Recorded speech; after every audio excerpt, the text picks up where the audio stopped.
Peace, everybody. Thanks for tuning in to another episode of Truth Tuesday with your host, Akiem. Here on Hindsight Radio, the information station changing the nation. Oh, let me turn this music a little bit. Can y'all, am I coming through clear? Am I coming through? Can y'all, can y'all hear me clearly out there? Got to make sure everything's legit in the sound.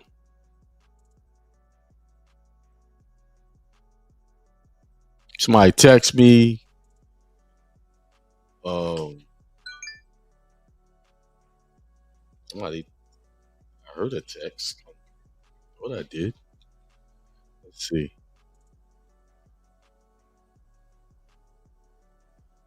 See. Yeah, they say yes.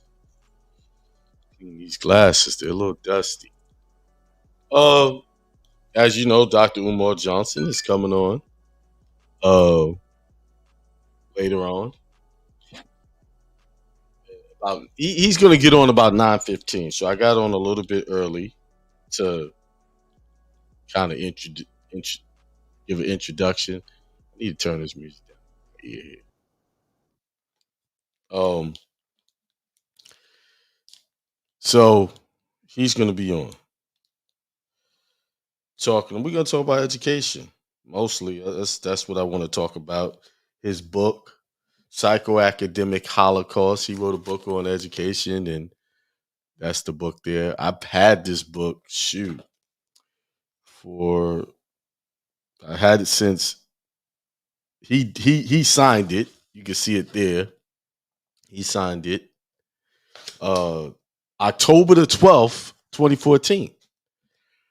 I pulled the book out and looked at that date, and today is October the 11th. It's almost the anniversary of when he signed this book. So to me, that's what you call divine intervention. Because I just was inspired last week to contact him.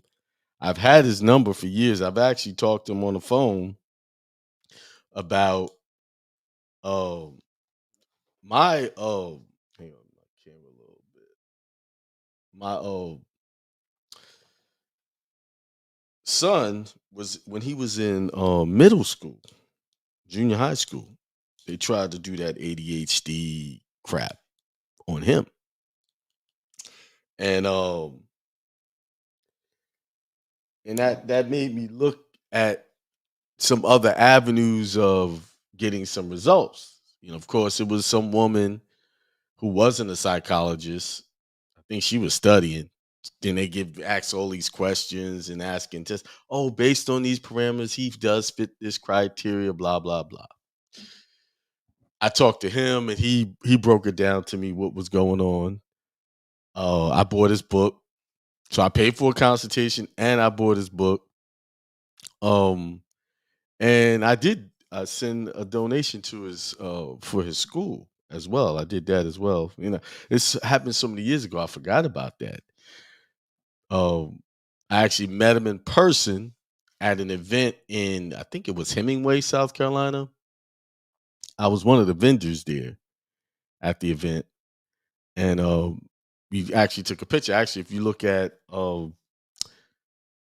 of my intros, you'll see a picture with me and my son Xavier. We took a picture with him. Good brother. I liked his seminar. And to address let me address something too. Someone said, Maxim Moore said, I'll put it up here. I will put it up here. Good evening to all the successful family friends on Brother Akiem, but why Umar Johnson? Why not? You had a problem with him? Why not? Because I mean, yes, there has been some negative publicity in the media about him. Talk comes from our people who have attacked him. And but isn't that's not unusual for someone who is trying to start a school for black males. I don't think that's that I don't that comes with the territory. Whenever someone in our community try to do something big like that, you're gonna find people try to talk negative. And also, let me make it very clear right now. Let me make it very clear right now. Y'all know I don't tolerate uh talking about people or talking negatively about people on my show. You know I don't do that, right? People have talked negative about me plenty of times, had everything to say, but I never got on my show and use it as a platform to spew my dislike about people.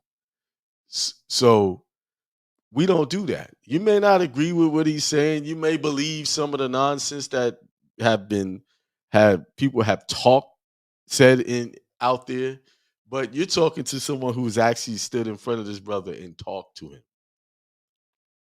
So I can't go off of what hearsay stuff I have not been a party to, uh, and say what's true or what isn't true. And the purpose of him coming on is not for me to figure out what all that's about. That's for him to take care of. I don't need to know all of that stuff. All I need to know is okay about the school. How do we move forward, and how can we assist? See, instead of looking ways to bring people down, how about we find ways to bring people up, help people? How about that? Because people are very fast to jump on a bandwagon to talk negative or think negative about someone, but they're not quick to open up their wallet or give up their time to help people. Because you never know what people are going through. You can imagine it. Someone who's trying to take on something like that, talk about something like that, you can imagine the amount of difficulty that he would get. First of all, he wanted to start a school. I remember when he mentioned it at the seminar I went to. He talked about it. It was an idea at the time. It was a goal. Let's not. I wouldn't. It was an idea and goal, aspiration at the time.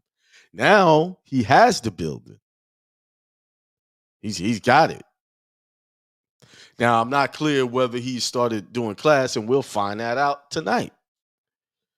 But all of the money came from donations, people helping him, people who believed in him.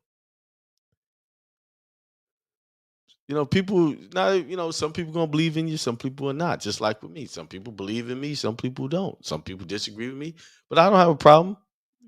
Hey, you could have your disagreement, but don't be disrespectful about it. Okay? Sometimes before you draw an opinion on anybody, I don't care who it is. If your opinion is based on what you saw on television or what someone else says, then you have a faulty opinion.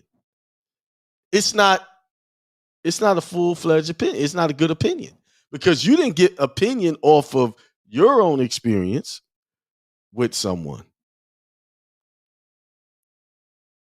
And I try my best not to draw conclusions against anyone if I have never sat down and talked with them.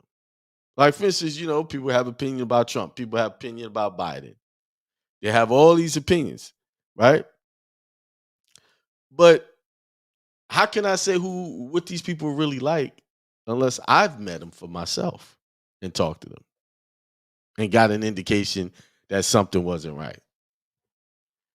How do I know? I don't know.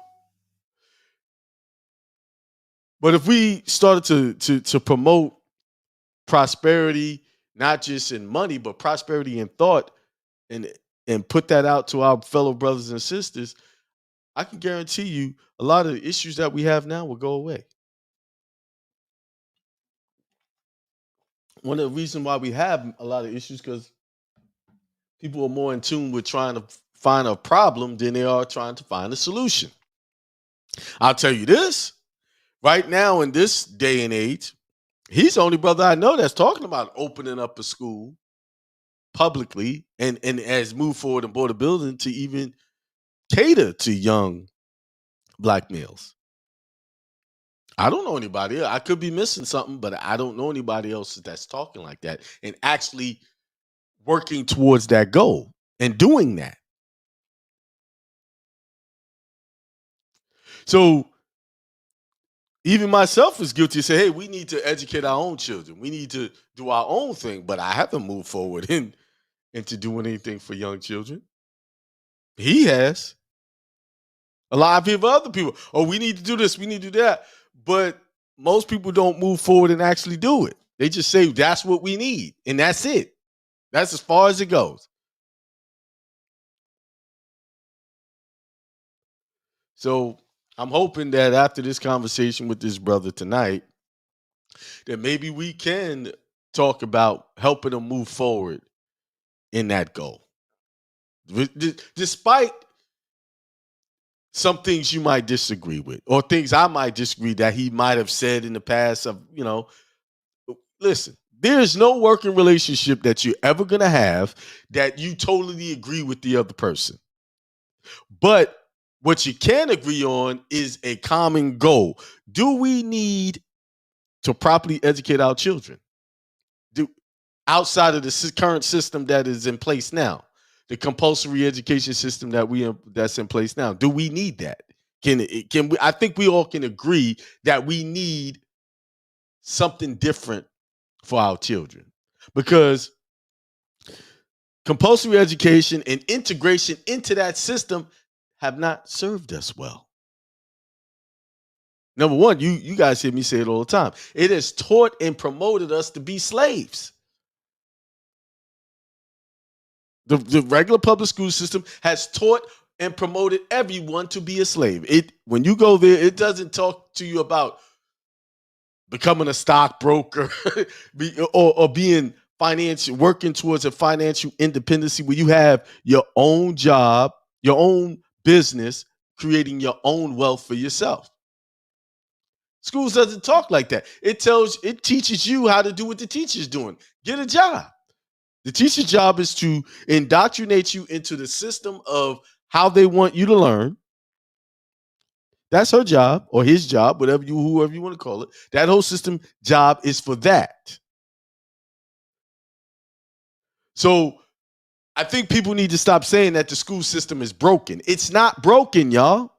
It's doing its job. It's the job of miseducating people. Educating you to a point of view, to accepting a lifestyle of constant servitude.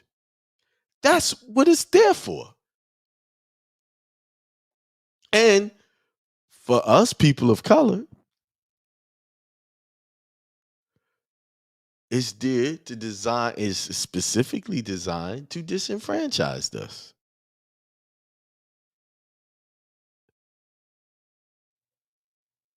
They have you taking all these crazy tests. Most of the stuff you learn in school, these schools you're not going to use in your everyday life. They're not going to teach you how to balance your checkbook. It's not going to teach you how to manage your household. It's not going to teach you how to create a business so that you can make money for yourself. It's not going to teach you any of those things. It's not going to even teach you common sense, because a lot of stuff they do in schools don't lack common sense. So, like when I was on my Instagram, when I first posted the flyer for him to come on, someone got on and started calling a brother name. And I was like, I don't do that on my page. We don't call people names on my page. Okay, you don't like them. Okay, you're entitled to that.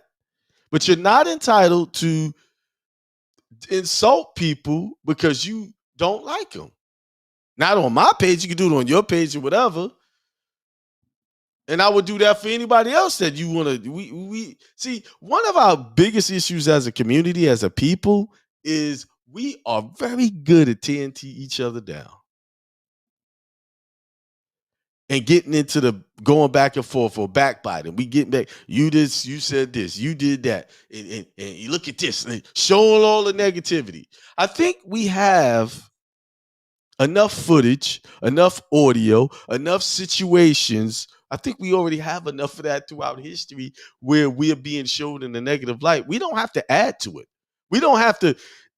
If someone did something, maybe they did do something negative, but it's not our job to keep prophesying that, or not prophesying, or publicizing that over and over again. Where do you see that in other communities where they go all out on each other like that, back and forth? And we so busy going back and forth, and we're not realizing how we are in last place economically. We are in last place. Why? Because our focus is on the wrong thing. We on we focuses on stupid stuff, or what somebody else is doing that has nothing to do with us.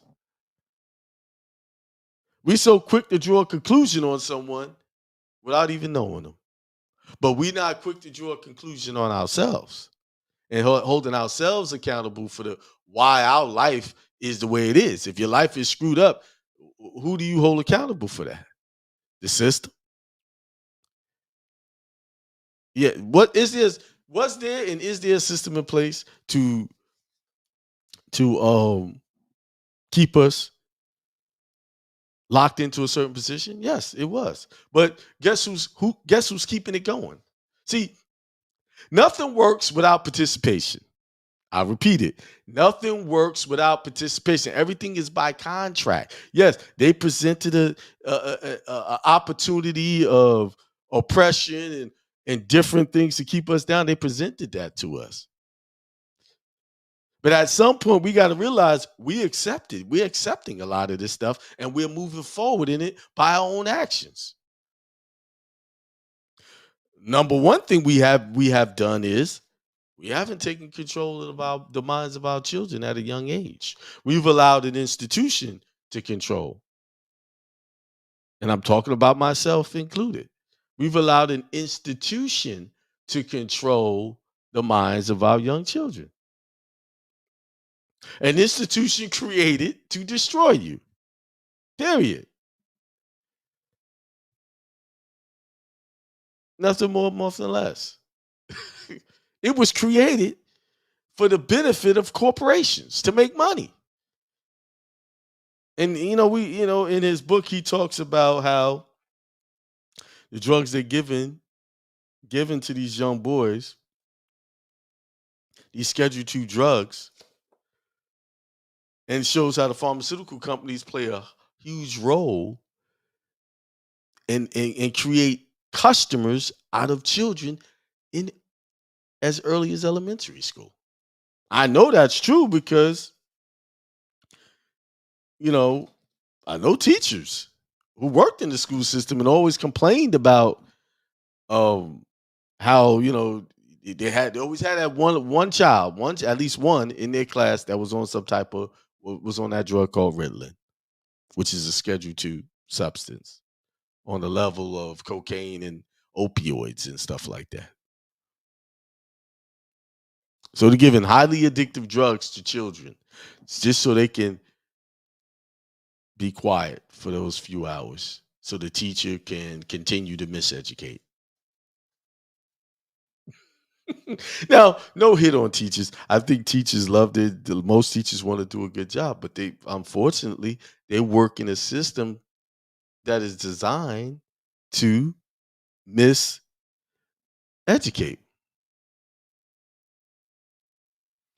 See, let me remove people.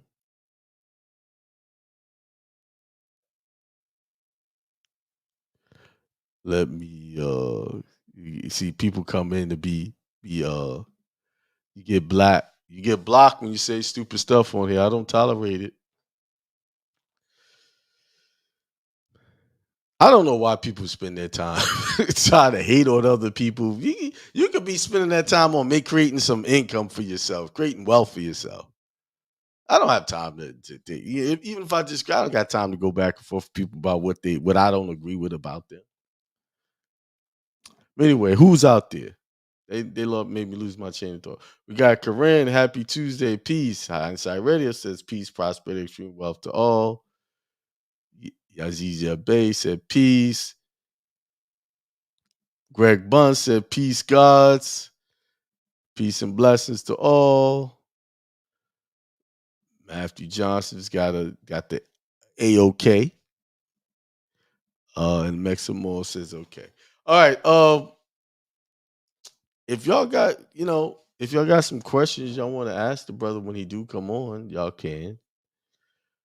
But put them in the chat and I will present them to him if he wants to answer them. Now, I got an event coming up. I do. I will be in Las Vegas November the 12th. November the 12th. Seminar Note Las Vegas. I will post it. I have not figured out uh what the cost is going to be because we just finalized things just a day ago. Las Vegas bound November the 12th. 1 day seminar, probably around from 10 to 4, 10 to 3, somewhere in that range. I will be in Viva Las Vegas. So, what's this? 8:36. He's gonna come on at 9:15. I'm gonna play the intro to where he talks about his school. I'm gonna play that um shortly. Let's see.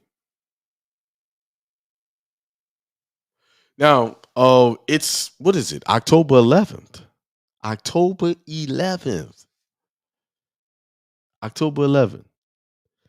Do y'all realize that in just a couple of months we'll be doing a New Year's ritual?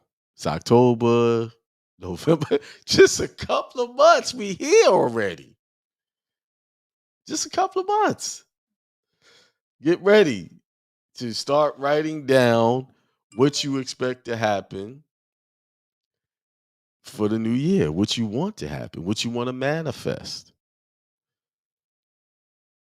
the good that you desire. Start thinking about that now. I know one thing in the premium group, a lot of people having good things happen to them this year. Their recruitment process is working out good for them. And I'm happy for the members. So if you have not joined, you should join. Get on in. Good things, good knowledge, good information. I posted a lot more videos. Yeah, I just counted some of the videos. It's over 50 videos in there now. Over 50. Not counting content, 50. 50 videos, not counting, the templates and all of that stuff. And I still got a lot more to throw in there. Uh-oh, here we go. Let's see, somebody trying to block user. People putting up, see, the scam artists are coming in trying to put their, try to hurt the show. So, so I had to block that chat. You see that? I kind of figured that might happen. So I might have to turn off this chat. Is there a way to turn it off?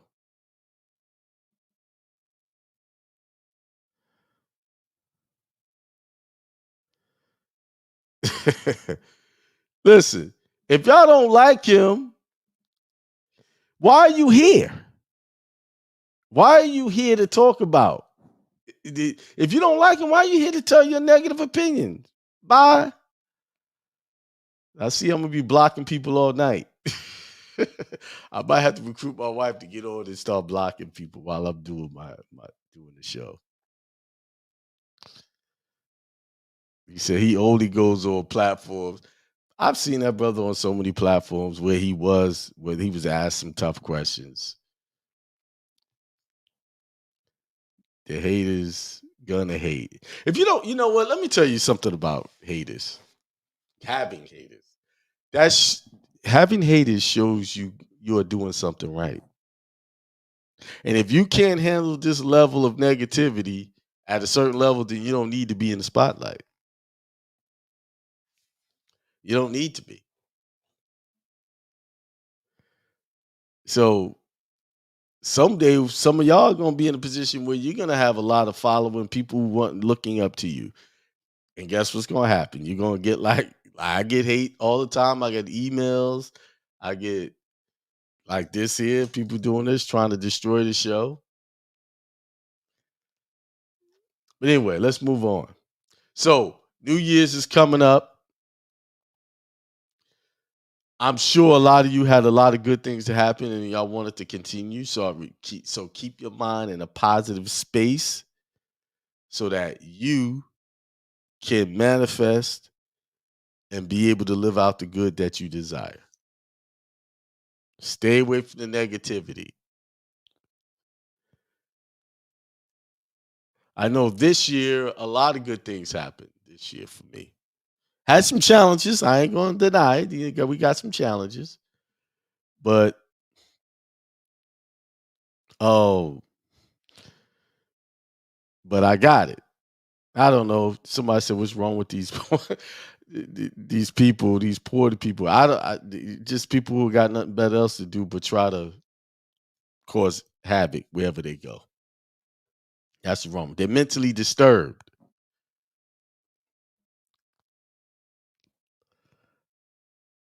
Anyway. All right, well, it's 8:40. I'll give a few more minutes. I'm gonna play this intro. So what I was saying, I'm gonna be in Las Vegas, November the 12th. I will post the location on my website and send out an email. So hope to see some of y'all there. A lot of good brothers who I've been out there a couple of. I've been out to Vegas about 3 times and did a seminar. I think if I can't twice, yeah, 2 or 3. Good people out there. So if you want to join in, I will post the location and what it's going to take to be there. So I suggest if you're flying, you better get them tickets early because them flights is not cheap. I know at least from here they wasn't cheap to fly out there. I like Las Vegas for a day or two. After that, I get like I'm not a gambler, so I don't really get into all of that, the gambling thing. So if y'all got questions, why don't y'all put them in the chat? If you got a question for them, long as it's a positive question. If it's some stupid question, something negative, some hate question, I'm not taking that. And for the people that someone who came on, oh no, I'm not. It's not my job to hold people accountable. You know, the only person I need to hold accountable is myself. The only person you need to hold accountable is yourself. That's the problem. Everybody trying to hold somebody accountable for something they don't like or something they think they did or something that maybe they did. What is that? What is that? He without sin cast the first stone. What's that scripture?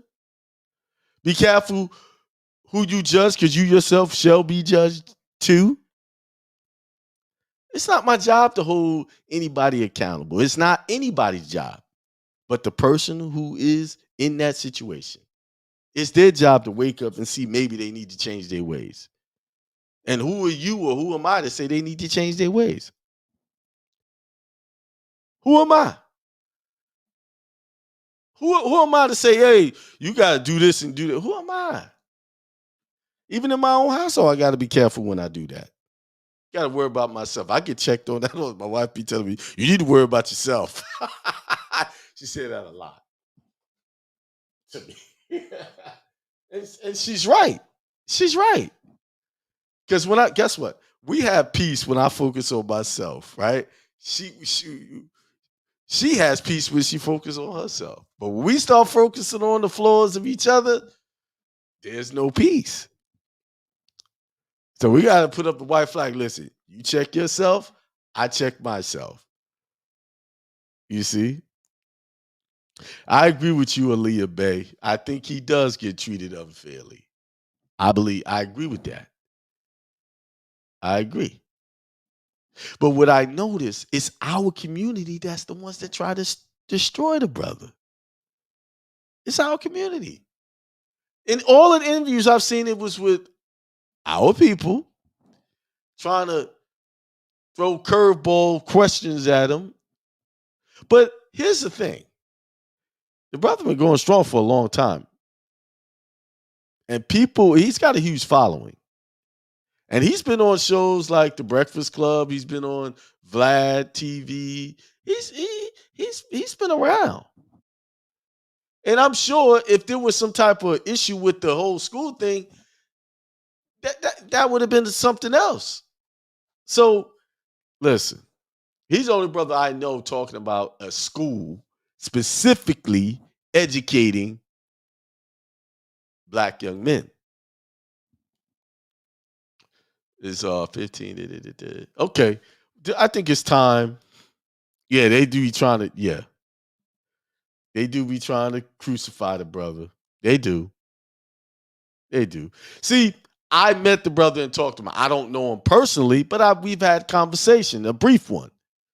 I've actually did a consultation with him, talked to him, and he broke it down to me. He really, and to be honest, now that I'm thinking about it, he was for this platform that I have right now.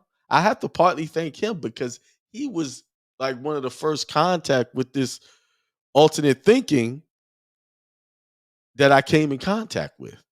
Because I had a situation where my son was in middle school having issues, and they were trying to do all of this, and a lot of it had to do with I needed to spend more time with him,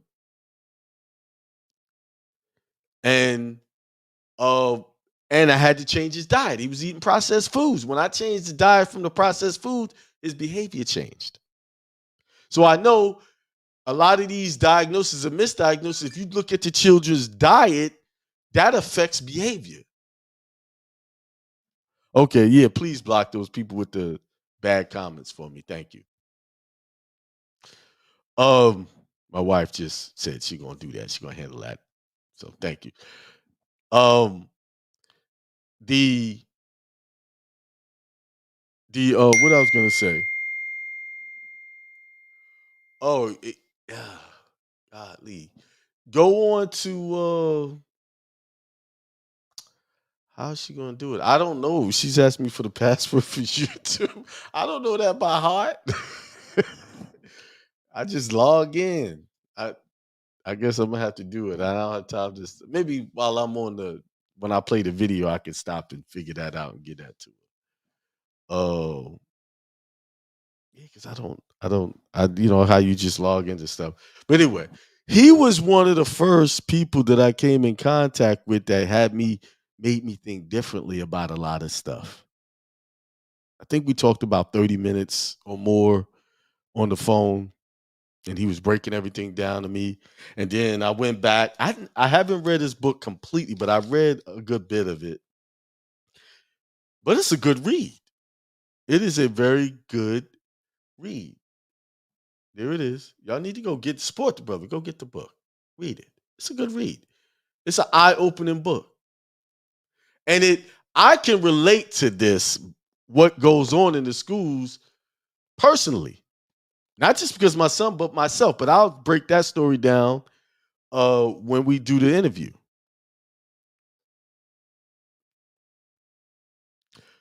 Oh, here we go.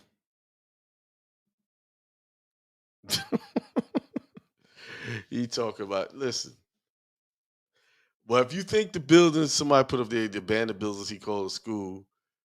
If you think the buildings is abandoned, go up there and help them build it. Don't talk about it, help them. All right.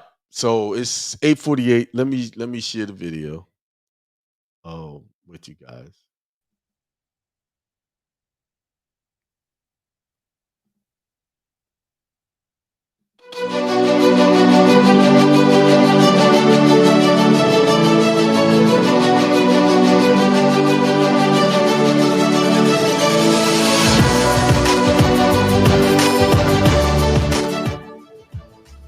Good afternoon. My name is Dr. Umar Johnson. I am a certified school psychologist and doctor of clinical psychology. 4 long years ago, we began a fundraising campaign to build America's first independent African-centered school based off the principles of Pan-Africanism and international economics. It has been 4 long years of fundraising, 4 long years of searching all across this country, flying and driving from state to state, city to city, looking for the best place to begin. The Frederick Douglass and Marcus Garvey RBG International Leadership Academy for Pan-African Excellence. I want to thank all of my loyal supporters and all of my donors who have stood by me through this tough and difficult time. And I am happy and elated to report to you today that we have found the location for the very first FDMG Academy. Brothers and sisters, ladies and gentlemen, parents and youth and elders, our ancestors are happy today. They rejoice in heaven because we can now begin the process of psychological reconstruction, one African mind at a time.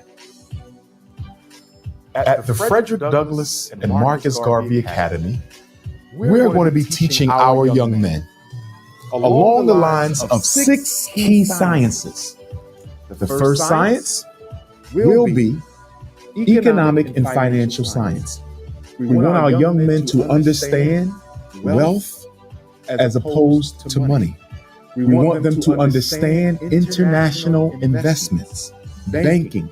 We need them to be able to read the stock market reports. We want them to understand real estate, and we want them to master the principles of interest. In addition to financial and economic science, we're going to teach our young men dietary and nutritional science. As you know, our people are dying every day from poor food and poor dietary habits. We want to teach them how to understand and use the vitamins and minerals that the universe has given us. We want to teach them how to eat in order to live. And on top of that, there will be agricultural and agronomical science. If we want them to eat properly, we must show them how to grow properly. We must show them how to make their own food, to grow their own fruit, to grow their own vegetables. Oh yes, this is a Green Thumb Academy, where we not only eat to live, but we grow the food that we eat. In addition to that, there will be the science of the community and the family. We have to teach our young men how to be fathers, how to be sons, how to be organizers, and how to be leaders. And then after that, political science, to make sure they understand the world in which they live. And then spiritual science, to understand all of the great astrological and cosmological spiritual systems that African people have given to the world.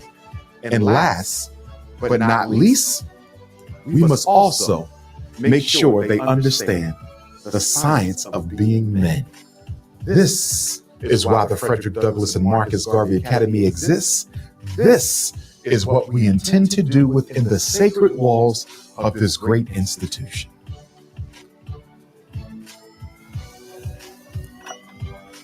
Brothers and sisters, we are not yet done the work of preparing this school for our young men. There are still many more repairs and renovations that have to take place. I need you to continue to donate. I need you to continue to sacrifice financially. Now is not the time to give up. Now is not the time to give in. We have our building, but now we must repair, renovate, and restore this fine institution so that it is once again a model of 21st century learning. Brothers and sisters, please send your checks and money orders payable to the Frederick Douglass and Marcus Garvey Academy to P.O. Box 6872, Philadelphia, Pennsylvania 19132. We are going to make history. We are going to shock the world. We are going to transform the entire community, one black boy at a time. In this school, you don't have to worry about special education. In this school, you don't have to worry about ADHD diagnoses. In this school, you will never get a phone call from a teacher or an administrator telling you that your child needs dangerous psychiatric medication in order to get an education. In this school, the teachers are responsible for learning. In this school, I am, your child's principal, is responsible for his academic success. We don't blame the parents at the Frederick Douglass and Marcus Garvey Academy. And not only that, in this fine institution, we teach self-respect. In this fine institution, we teach Garveyism. In this fine institution, we teach African race pride and African self-determination, not in one thing, but in all things. In this school, we teach Africa for the Africans, those at home and those abroad. In this school, your child will be taught the history and life and works of the greatest Black leader of the 19th century, the Honorable Frederick Douglass. Your son will also be taught the history, the life, and the works of the father of modern Pan-Africanism, the Honorable Marcus Messiah Garvey. What your son will get in this academy, he will not get anywhere else on earth. Rejoice today, because this is an international school.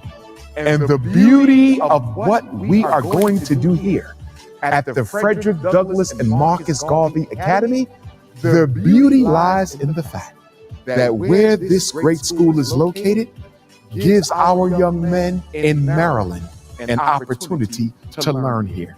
We will give our young men in New Jersey an opportunity to learn here. We will give our young men in Pennsylvania an opportunity to learn here. The Frederick Douglass and Marcus Garvey Academy, school number 1, will be in the second smallest state in this great nation. It will be in the first state to ratify the United States Constitution. It will be in one of the last states to end the chattel slavery of our African ancestors. Brothers and sisters, that state is Delaware. Here, in one of the original 13 states, we will begin the process of resurrecting African people and reconstructing the African mind one child at a time. I don't have to tell you that we have a war against Black boys in this country that is sending our young men to the cemetery and to the prison. We have a war against Black males in this country that is putting more Black men on the streets than in the boardrooms. There is a war against our young men. Everything from police genocide to Black on Black fratricide. Everything from homicide to suicide. Everything from unemployment, low self-esteem, and psychological hopelessness. But we're going to change all that. In just a few short months, we're going to change all that. In the name of our ancestors, in the name of our elders, in the name of my 2 grandmothers, both of whom I lost this year, I dedicate this sacred institution. I dedicate this sacred space to the resurrection and to the reclamation of African people everywhere. All I can say is get ready. Get ready for redemption. Get ready for resurrection.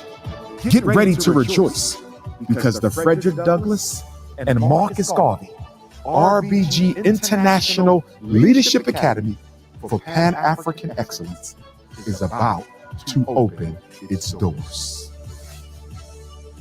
Brothers and sisters, if you would like to volunteer or work at the Frederick Douglass and Marcus Garvey RBG International Leadership Academy for Pan-African Excellence, please contact me at Dr. Umar Johnson at yahoo.com. That's DrUmarJohnson at yahoo.com. Or you can call your brother at 844-4 Dr. Umar. That's 844-4 DrUmar. I want volunteers. I want brothers and sisters with skills and talents and expertise that they are willing to share with our young men. Come and be a part of the Frederick Douglass and Marcus Garvey Academy family. Come and be a part of this great Pan-African Renaissance that we are going to begin at this school. Brothers and sisters, ladies and gentlemen, let me tell you that at the FDMG Academy, there will be no out-of-school suspension. At the FDMG Academy, parents will never be called and told they must come in to get their children. At the FDMG Academy, there will never ever be a problem with young men being arrested by police. No boy will be arrested inside of this school. At the Frederick Douglass and Marcus Garvey Academy, we will have a 90% raw and vegan diet. At the Frederick Douglass and Marcus Garvey Academy, they will learn African language. At this institution, they will learn African martial arts. At this institution, community service will be a critical aspect of instruction at this school. We are Pan-Africanists, and our young men will be Pan-Africanists. We are dedicated to the emancipation of African minds. As my ancestor Frederick Douglass once said, it is better to build strong men than to repair those who have been broken. Marcus Messiah Garvey said, without confidence in self, you are twice defeated in the race of life. But with confidence, you have won, even before you have started. Ladies and gentlemen, brothers and sisters, I am happy today. And I hope that you are happy with me. Because in these chairs that you see before you, in these very seats, our young men will sit down and learn who they are, where they come from, but more importantly, what they still must be. 1619. 400 years ago, our ancestors were brought here, not as people, but as property. They were brought here to serve, to work. They were dehumanized and condemned. The worst tragedy in human history. Here we are, next year, the eve of 400 years, the quadricentennial of the American slavery of African people is right before us. And we are offering our sacrifice of the Frederick Douglass and Marcus Garvey RBG International Leadership Academy for Pan-African Excellence. This school will be our great and mighty sacrifice to our African ancestors, to let them know that we have not forgotten them, to let them know that we will honor them, to let them know that in this school, our young men will pick up where they left off. Martin Delaney, Henry Highland Garnett, Patrice Lumumba, Kwame Nkrumah, Anna Julia Cooper, Lady Henrietta Vinton Davis, Amy Jakes Garvey, Amy Ashwood Garvey, Edward Wilmot Blyden, Nat Turner, Gabriel Prosser, Denmark Vesey, Ida B. Wells, Sojourner Truth, Harriet Tubman, Queen Mother Nanny, Ya Ashantiwa, Queen Nzinga, Robert Purvis, Medgar Evers, Malcolm X, Dr. John Henry Clark, Dr. Yusuf Ben Yakinen, Dr. Amos Wilson, John Jackson, George G.M. James, Carter G. Woodson, Shaka Kasensa Kakona, Menelik II, His Majesty Emperor Haile Selassie, Frederick Douglass, Marcus Garvey, and the list goes on and on. All of these great names will be honored, upheld, and their spirits will be invited into this great academy. Brothers and sisters, the time has come for the redemption of African people. Brothers and sisters, as this will be the site of the very first Frederick Douglass and Marcus Garvey Academy, it must not only be the learning institution for our young men, but it must also be the international headquarters for the National Independent Black Parent Association. And it will also be the international headquarters for the 21st century's greatest Pan-African movement, the international movement for the independence and protection of African people, also known as Team Pan-African. We will run the NIBPA from this location, and we will run Team Pan-African from this location. We will also have an annual FDMG, Pan-African Family Festival. And not only that, we will have an International Black Women's Festival, International Black Men's Festival, International Pan-African Youth Conference. This is where we will hold our think tanks. This is where we will strategize to build a black grocery store and build a black bank and build a black hospital and build a black farm. From this location, all that must be done to turn this city into a black Wall Street will be done. Oh yes, it is definitely about the education of our children, but it does not stop there. It is about the organization of our community. It is about the political and financial empowerment of African people all around the world. The Honorable Marcus Messiah Garvey and the UNIA has given us the blueprint. They said wherever Garvey goes, so goes the headquarters of the great movement. And as a result of that, where I go, so goes the international headquarters for all of African people. So from this space, we will organize our community. From this space, we will save our young people. From this space, we will support our sisters. And from this space, we will resurrect our brothers. It's going down in 2019. 400 years later, the quadricentennial of African people. Get your boots on, get ready, get focused, and get dedicated, because there is work that must be done. And we need all members of our community to come together. Whether you are Nawapi, Gods and Earth, Nation of Islam, whether you are Hebrew, Moor, Pan-African, Socialist, or Nationalist, the time has come for Black power. Brothers and sisters, saving Black children is my life. Saving Black boys is my pledge. Helping Black mothers is my focus. Empowering Black fathers is what I live for. Brothers and sisters, I cannot wait. I cannot wait until we open up these doors on the first day of school.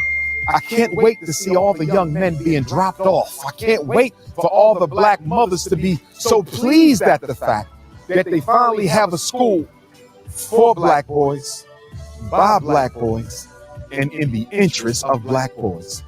The Frederick Douglass and Marcus Garvey Academy, Team Pan-African, the National Independent Black Parent Association. We have a lot of problems in Black America. We got racism and self-hate. We got organizational tribalism. We have issues between Black men and Black women. We have light skin supremacy issues and dark skin supremacy issues. We have economic disorganization problems. We have Black bourgeoisie issues. We have all kinds of problems. But inside of this building, we will begin to solve those problems for the entire African world from right here in Delaware. The entire African world will come here on a regular basis to help us organize and strategize and mobilize our people for the Pan-African resurrection that our ancestors crave and deserve. All roads in the African world, all 7 continents and the hundreds of countries, all roads will lead to the Frederick Douglass and Marcus Garvey Academy. Wilmington, Delaware, I hope you're ready. Everywhere from Dover to Newcastle to Wilmington and points beyond, get ready, because we are about to become the living example of what a Black community is supposed to be. Black Delaware, I hope you are ready, because we are about to become the focus of the Pan-African world. We will become the 21st century's first Black Wall Street. One God, one aim, one destiny. 4 long years ago, I made a pledge to Black boys in this country that I would give them and their parents a school, that was designed just for them, where they wouldn't have to worry about being suspended every day or expelled every other year. They wouldn't have to worry about their mothers being called from work, being told that they have to come and take their son out of school for behavior problems. They don't have to worry about being called the N-word by teachers. They don't have to worry about being ridiculed for who they are. They don't have to worry about being forced to worship the culture of another people above and beyond their own. Well, the time has come.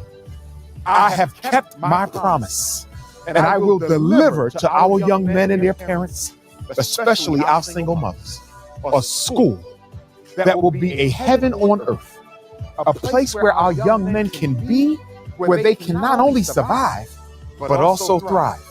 And brothers and sisters, we don't only have just one school, we have two schools. We have the Frederick Douglass building, and we have the Marcus Garvey building. That's right. Two schools for our boys, and sooner or later, our girls. We are here.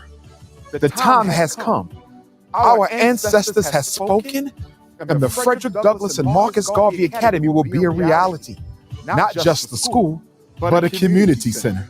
Not just a community center, but a think tank. Not just a think tank, but the headquarters for Team Pan-African, the international movement for the independence and protection of African people. The die has been cast. The ancestors have spoken. 400 years later, it is time to get up off our knees and live as men and women. I hope you are happy. I hope you are glad. I hope you continue to donate, because the resurrection of African people will begin in Wilmington, Delaware.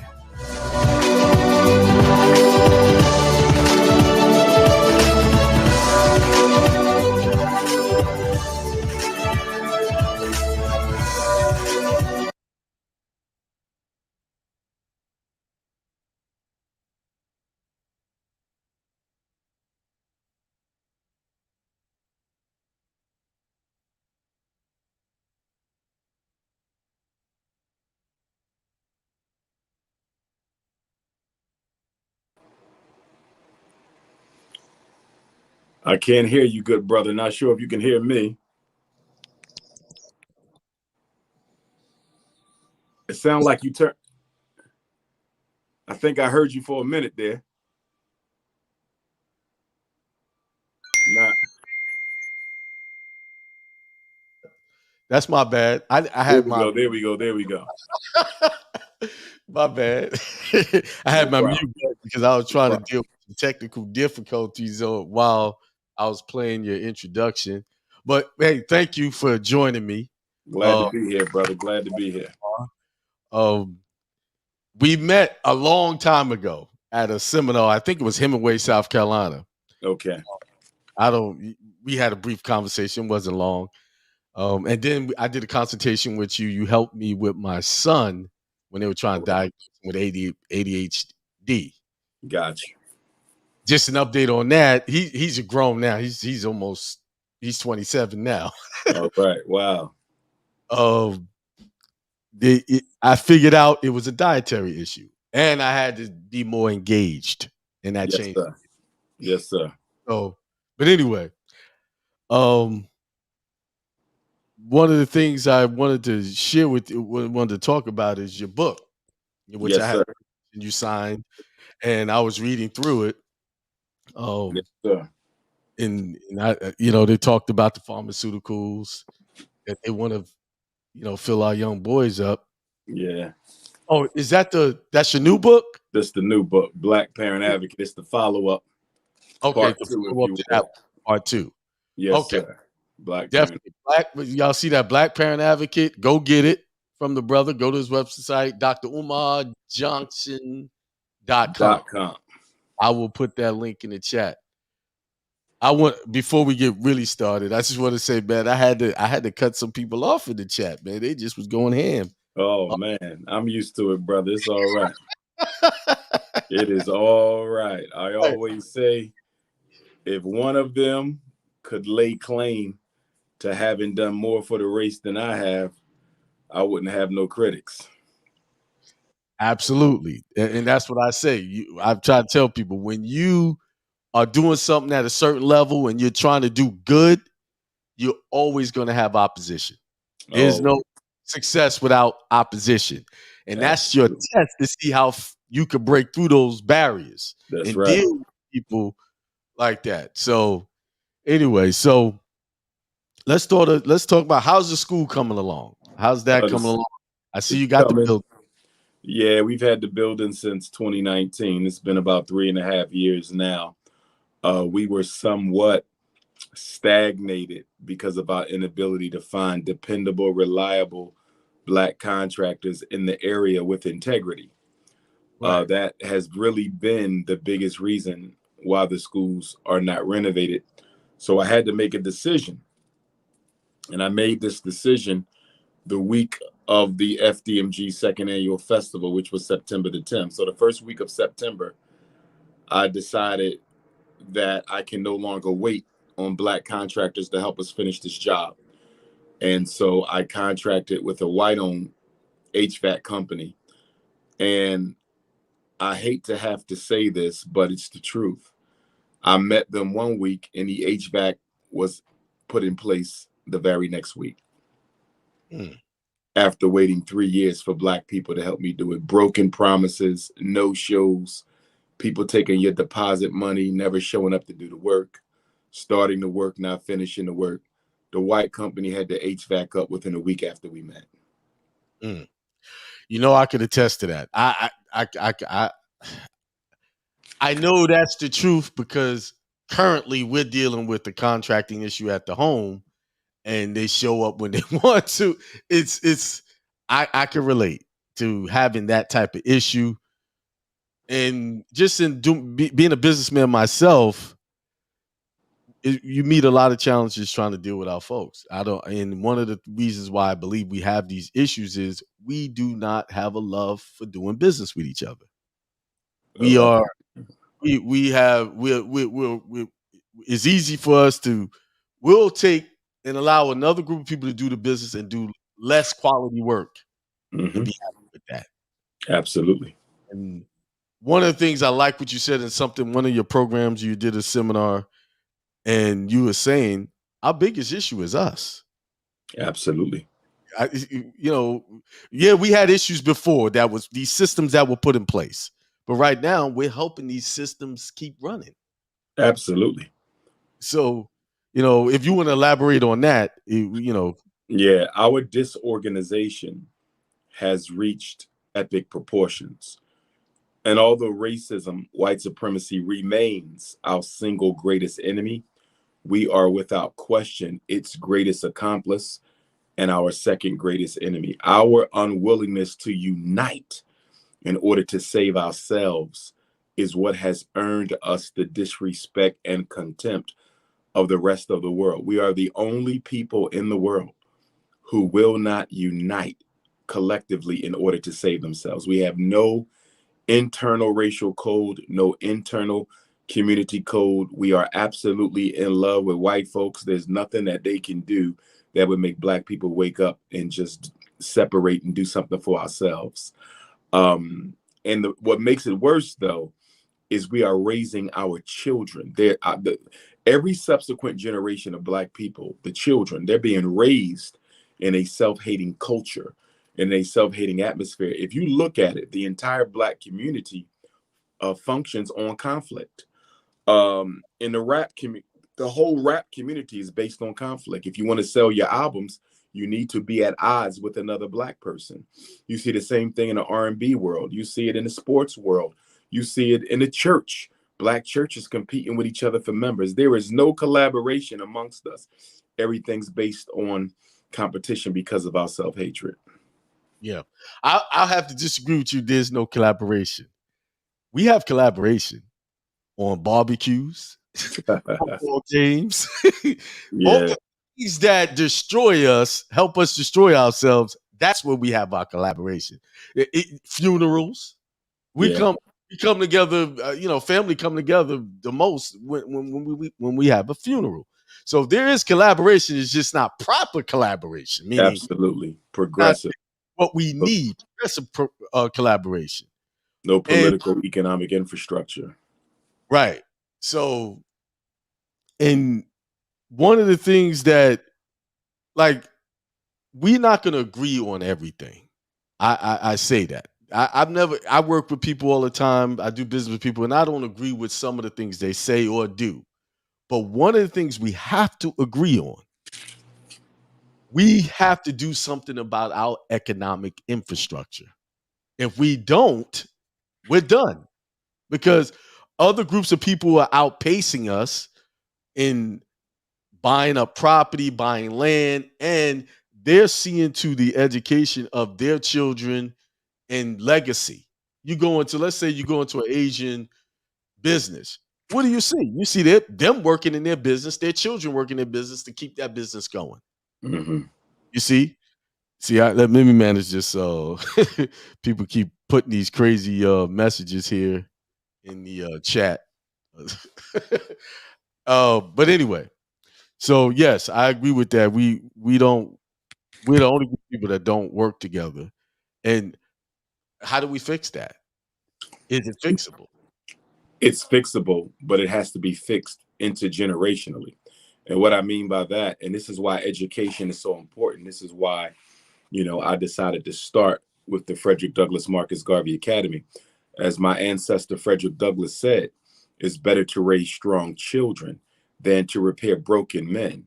We can eliminate this in one generation. All we have to do is raise the next generation of Black children the proper way. Make sure they are educated the proper way, socialized the proper way, indoctrinated the proper way. That's all we have to do. One generation, and you can wipe this whole thing out. You can wipe out the self-hate, the nigritude, the social apathy, the economic undiscipline that we suffer from as a people. All it takes is one generation. Take every Black infant in America right now, every newborn, every baby less than 12 months old, and control their education, control their environment, control their socialization. And in 20 years, you'll have a new Black America. So you say, if it's that easy, why we don't have a new Black America yet? Because 95% of our kids are educated by white folks, whether they're educated by white folks in a charter school, whether they're educated by white folks in a private school, whether they're educated by white folks in a public school, whether they're educated by white folks in a parochial school. Most Black children are socialized, indoctrinated, and educated by white people. So how are you going to get a new paradigm when you keep on going back to the slave master to educate your children? Right. That brings me to an epiphany or realization. It was a big one.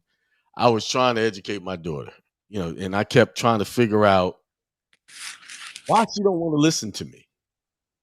Right? Why she get all these? She's an A student. She gets these A's, and she's not listening to me. And then a voice went off in my head and said, "Hey, you sending her to a place that is educating her to hate herself and you at the same time." I mean, they're not saying hate yourself directly, but through the education and the curriculum, it insinuates that. So that's when I had to take responsibility and say, it's my fault. I sent her to a place that is educating her against her own well-being and against my own well-being. So, yeah, I think I agree. It's absolutely on us to educate our children, take them out of these institutions that don't really mean them any good. Because I'm had a result of it. I'll share that personal story later. So what you're really saying is integration didn't do us any good.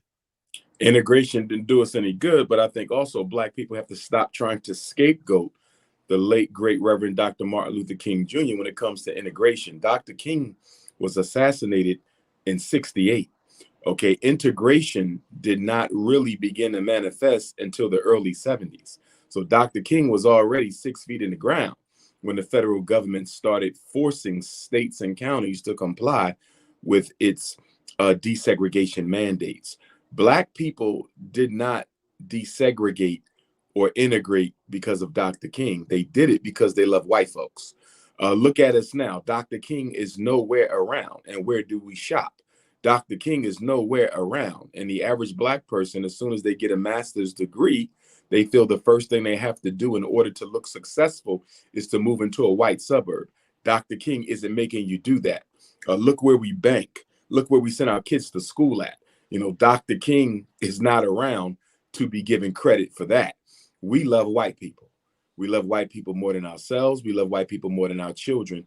And most American Negroes will not admit it, but white values are still the standard by which we judge our own success. We do not have an independent mindset at all. We are totally psychologically dependent on the white power structure for approval. Right. Two things that you must always have if you're serious about climbing out of any oppressed reality or marginalized situation. You must have independent schools for your children, and you must be about the business of creating an independent economic system for your community. Train the children, employ the adults. If you cannot train the children, you will not have a good future. If you cannot employ the adults, you're not going to have a good experience. You need to employ the adults so the community can begin the process of healing itself now. Employ the adults to heal now. Educate the children to prepare for the future. Every great revolutionary movement that you've ever read about, ever seen, ever studied, all of them take two things very seriously, in addition to military preparation, and that is educating the children and employing the adults. Because if you don't employ your own, they have no reason to be loyal to you. One of the biggest reasons African people have more sellouts than every other race put together. We have more sellouts and Negropeans than every other race put together. You just saw what Kanye West and Candace Owens did over at the Paris Fashion Week with the White Lives Matter shirts. You see, no other race would ever do that. You will never see European Jews say German life matters. You follow me? You're not going to see the Ukrainians say Russian life matters. You're not going to see that. But two very well-known Africans, one of them a mega celebrity in Kanye West, and they would put on White Lives Matter shirt to make a mockery of the Black Lives Matters movement, which is born of a protest to eliminate police genocide, one of the 5 major problems that Black people have in this country. But getting back to my point, until we educate the children ourselves, you're going to get more Candace Owens. You're going to get more Kanye West. You're going to get more of them because there's no system in place by the Black community to prevent those types of mindsets from coming to the forefront. See, it's not about Kanye. It's the mindset Kanye represents. It's not about Candace. It's the mindset that Candace represents. They're just individuals. By themselves, they're not going to change nothing. But you keep on getting a whole generation of Black men who think like Kanye West, a whole generation of Black women who think like Candace Owens. You have a problem. That's why the education is important to change the thinking. The employment is important to keep your adults loyal to you. See, it's hard for Black people to be loyal to the Black community because it does nothing for them. Why are our children killing each other? Why are they robbing each other? Why are they selling dope? You know why? Because the Black community does nothing for me. I never see it do anything for my mother.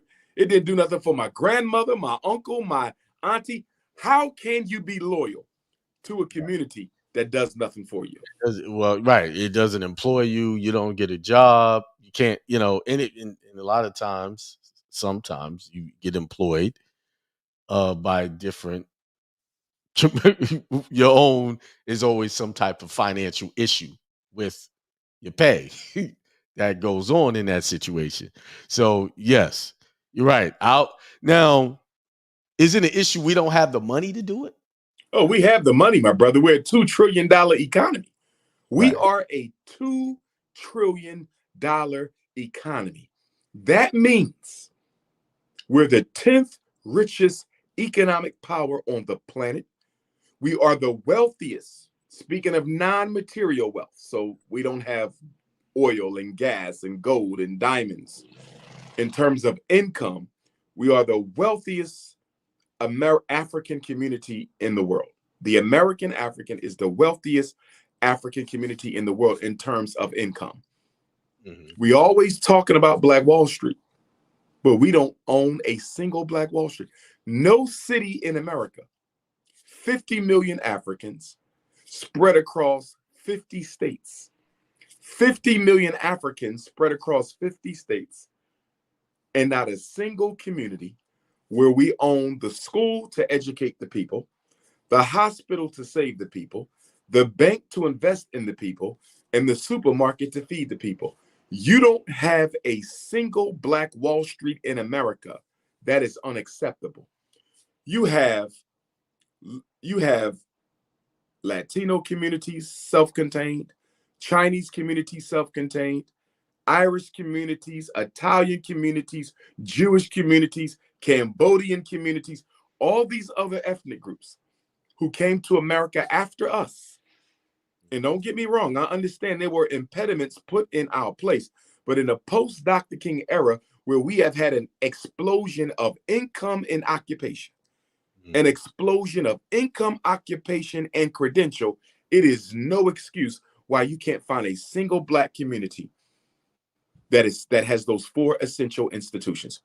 And you got these wealthy Blacks who will go buy $100 million mansion and put 50 cars in the garage. Will never be able to drive them all. 50 cars, but the ghetto that they grew up in is still just as disorganized and disenfranchised as it was when they decided to abandon it. Even when we get large amounts of money, we don't even use it in a constructive way. Okay. Now, let me play devil advocate on that one, right? So, and it's just in my experience, sometimes when you try to reach out to help someone who's less fortunate than you, sometimes that turns on you. Could that be the reason why some of these people with all the money don't want to go back to those communities and bring it back up because it won't be appreciated? Well, remember, and I totally understand your point, but I'm not talking about coming back to help individuals. I'm talking about coming back to build systems in communities. Gotcha. There's a big difference. I'm not talking about a handout to nobody. Yeah. I'm talking about investing in a system. See, systems help entire communities. Right. You understand? You go to Africa and you put a fresh water system in the community, everybody can drink. Right. You see, and if you notice what the white philanthropists do and what the Negro philanthropists do, our athletes and entertainers, is exactly the same.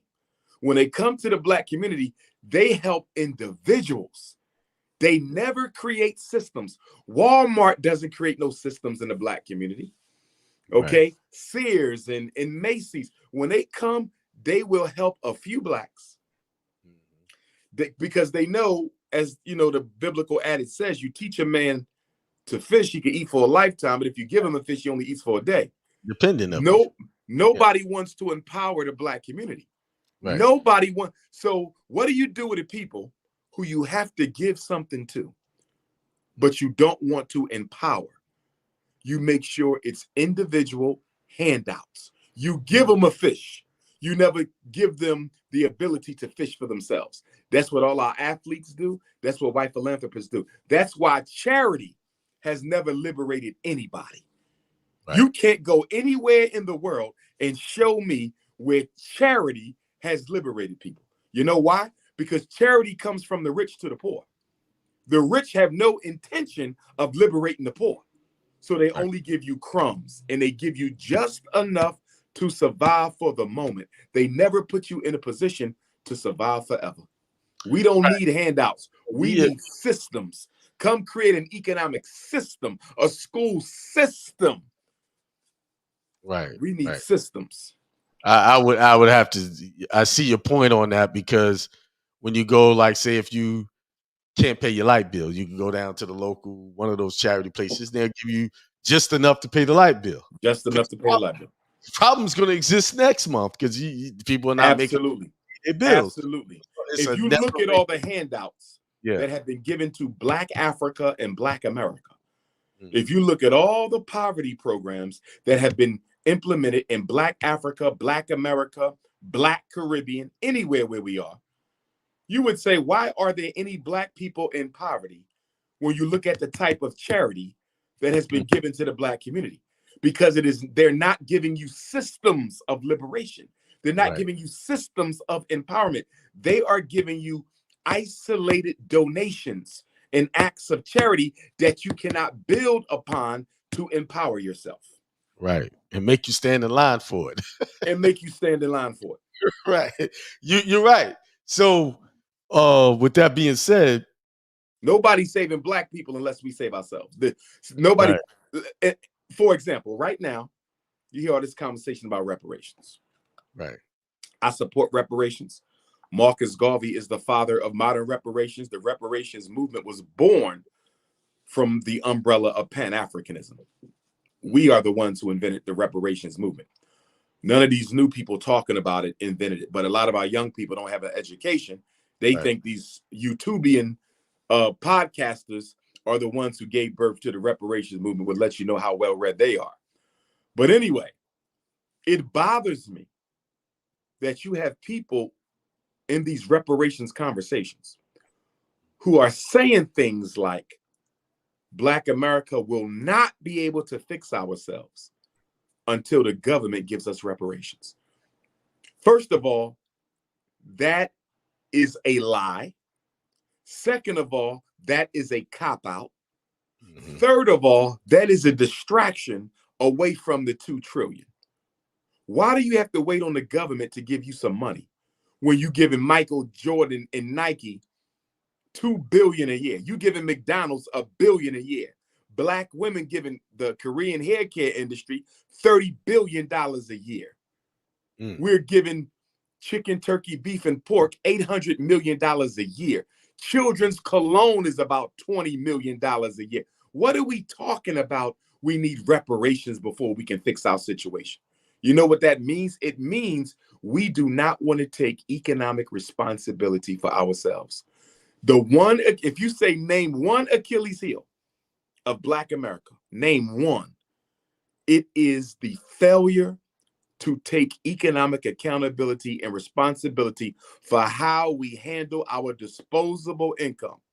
After you pay your essential bills, the money that is left over, Black people do not organize that money and engineer that money to finance our political economic liberation. We are the only group who will not unite economically for their liberation. The Black dollar is never put to work to create Black power. And if there is no Black dollar, there will never be any Black power, ever. Right.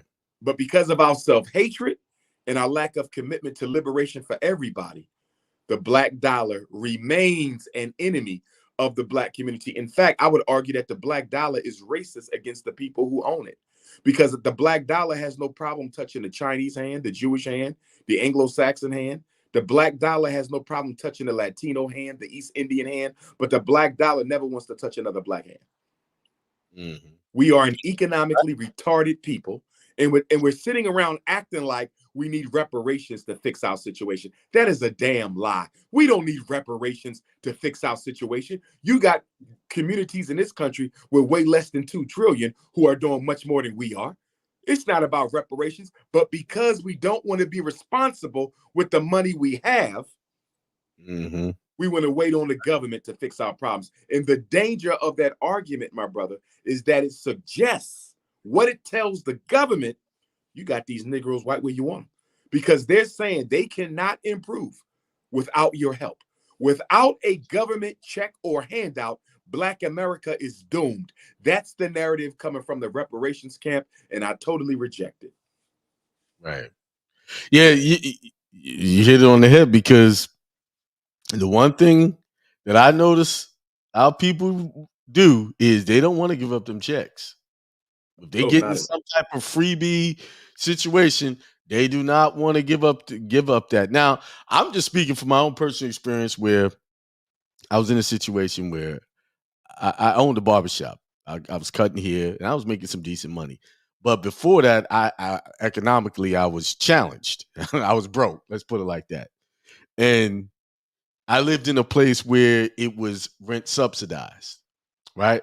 So I'm sitting down trying to figure out how to manipulate these paperwork so I don't show so much income so I can stay in this place. And then something hit me. Said something just hit my head. It said, Akiem, you just trying to stay broke. What's wrong with you? And I decided at that moment, I'm giving that up. I'm making enough money. And I went out and we bought our first house. You know. So the challenge, some of our people are growing up generationally, and I have family like this in these types of situations, and they can't see no other way to live. They can't see past that box that they built for them. So it started 2, 3, 4 generations ago. Okay, you do this, and then the parents are teaching, go ahead, go get this money. You can get this, you can get this, you can get this. Not teaching the children the important things. Go make your own money. Go start your own business. You know, although we do have challenges in our community when it comes to our people doing business with us, and I know one of the major challenges you probably face, I'll safe to assume, is people helping you with the school. You know, Well, they do give you money. They're trying to hold you more accountable than they hold these other people. well, absolutely that. But the irony in my situation is our donors are very supportive, so we don't have an issue per se with the donations. Most of our critics are people who don't donate. That's the irony of the FDMG situation. The Wow. people worrying about the money haven't given any, and the people who give the money are not criticizing. You follow? Right. Which is why my detractors are so angry at me, because I will not validate them with a response. Right. I will not validate them. It makes no sense to respond to people who are not supporters, ain't the least bit interested in what you're doing. They just need content for their podcast. That's all they're looking for. You follow me? Most of our donors are repeat donors. In fact, I'm not even sure if we got any one-time donors. Everybody I see, they donate every single week. I got people who've been donating for the entire 8 years that we've had the fundraising campaign. You know, so we don't have an issue. Our donors are loyal. They're supportive. They come from every stratum of the socioeconomic ladder in the Black community, from the retired grandmom on a fixed income to the mother on public assistance to the doctor, the lawyer, the engineer. We have them all. You know, I probably have the most diverse support base of anybody in the global, African consciousness movement. So the issue is not the donors. The issue is all of these Negroes who ain't got nothing to do with this school, nothing to do with this program, nothing to do with this agenda, who want to tear it down from the outside because they're too jealous that the people didn't give them the money to open up the school. Right. Well, I haven't seen anybody out there trying to promote a school like you're trying to promote it. They're not. They're not. Yeah, they're not. I'm missing anything. I don't like on the level that you're trying to push, open up the school. You're the first person I've heard in my 53 years on this planet that want to do a school like that. You know, absolutely, because we need institutions. See, we need systems and we need institutions that are independently financed by Black folks. That's what we need. But guess what? It take a lot of sacrifice. It take a lot of energy. It take a lot of money. It take a lot of time to build an institution for Black folks without non-African money. That's what we're doing with the Frederick Douglass Marcus Garvey. You got to be committed to this to go through what I'm going through, the strife, the struggle, the IRS audits, the constant complaints by Negroes to the state and the FBI and the governor's brother. You can't name an agency in Pennsylvania or Delaware or DC on the federal level that has not been complained to by Negroes against me. I have heard from every single agency, my brother, and not a single one has been sicked on me by white folks, all Negroes. These YouTube Negroes without a life, no credentials, most of them ain't got no job. They have nothing to do but sit around trying to destroy a Black man who's doing something more than they're doing. It's a shame, brother. We have a crisis of mediocrity, and we have a crisis of self-hate that I think is at the worst level it's ever been since we've been in this country, brother. I mean, the amount of Black people on YouTube who are just sitting around criticizing, attacking, and trying to condemn and destroy other Black people is absolutely out of control. Yes, and that's, if you notice, I don't have a lot of views on my channel because I don't do that type of thing. Exactly. The channels that got all of the views, they're talking about people. Someone said, yes, and they go back and forth, and I don't do that here. But here's the thing, like you, I have quality followers that support absolutely, me, absolutely going. But I don't tolerate. We have enough people talking about us already. And they look like we're buffoons and we're fools and we do stupid things. And honestly, we do, as a people group, we make bad decisions and we do stupid things. Yes. And we air our dirty laundry in the street. Okay, this brother might have done something out of line, but do we need to blow a trumpet about it? Do we need to keep stepping on that issue? Because all of us, if we really dig deep, have something that someone can talk about. Absolutely. So why should we help the structure who already want to keep us in a certain position? Why do we help them with that? And every like the big thing now is to get on our sisters now. That's they don't block videos. Like YouTube shut down people for talking about certain things, right? They'll take their channel down. But one thing I've never seen them take a channel down about is if they're talking about a Black man or Black woman. Never. I've never seen them do that. We can go in that field and destroy each other, and it will allow us to do it and make money off of it. Guys became millionaires off of talking about the struggles that sisters are having right now. Now, although some of those points might be valid, but at the same time, do we need to keep highlighting the problems? How about highlighting solutions? What do we do? They don't want to highlight solutions because that take work and organization. And Black people are so degenerate that we don't want to focus on positivity. Negativity sells in our community. So from a podcaster standpoint, what am I going to focus on the positive stuff for? What am I going to focus on the solutions? Because number one, I'm not interested in those solutions. The money and the views and the likes and the clicks is in the negativity. It's in the conflict. Right. It's in the character assassination. I'm not interested in nothing positive. So these same people who talk about the problem will hypocritically never be interested in creating a solution. Right.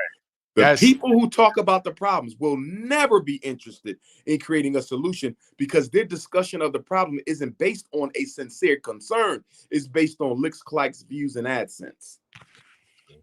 So I was looking at the promotional video you had for the school, and you said you need people. You outlined some people. So what do you need right now as far as resources to move the needle forward?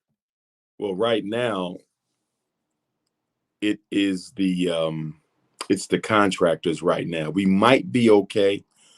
We still haven't locked down the plumber. The Black plumber we had took the money and disappeared on us.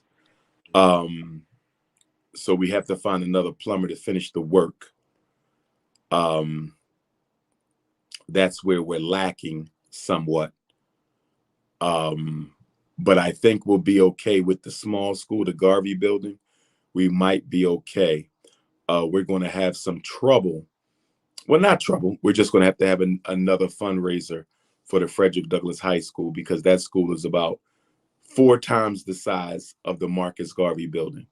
So once the Marcus Garvey building is done, we will start from scratch all over again to raise the funds necessary to renovate the Douglass School. But the good news is once the Garvey building is done, we can start educating our young men. And I think that once the community sees the job that we'll be doing in the educating of our young men in the Garvey School, I think the amount of support we get will probably double, triple, and even quadruple. In other words, show them what you can do with the small school so that'll help you achieve completion of the big school. Okay. Now, I do know some commercial contractors that are Black that in New York. I could put you in connection with them, and they've been saying they've been hard getting some commercial jobs. These things are kind of slow for them. So I don't mind. You can send them my way. I wouldn't mind seeing what their thoughts are Okay. on Frederick Douglass High School. Of course, they're going to have to get licensed in Delaware and in Wilmington. And that has been a big detraction as well, my brother, because as you know, Delaware is the second to the smallest state. Right. So you don't have a lot of people to begin with.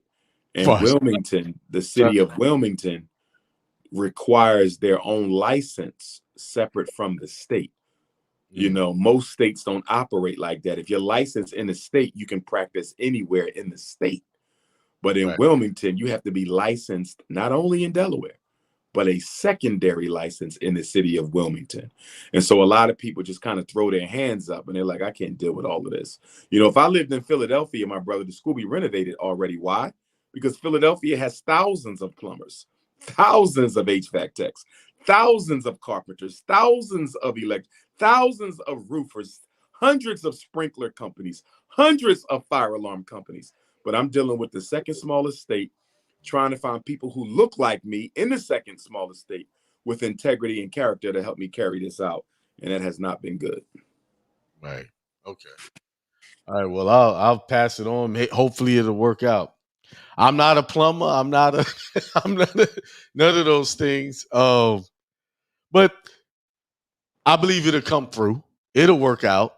You just gotta stay focused on the goal and keep seeing that vision, and it'll just play out for you. It'll end up working out. But Right.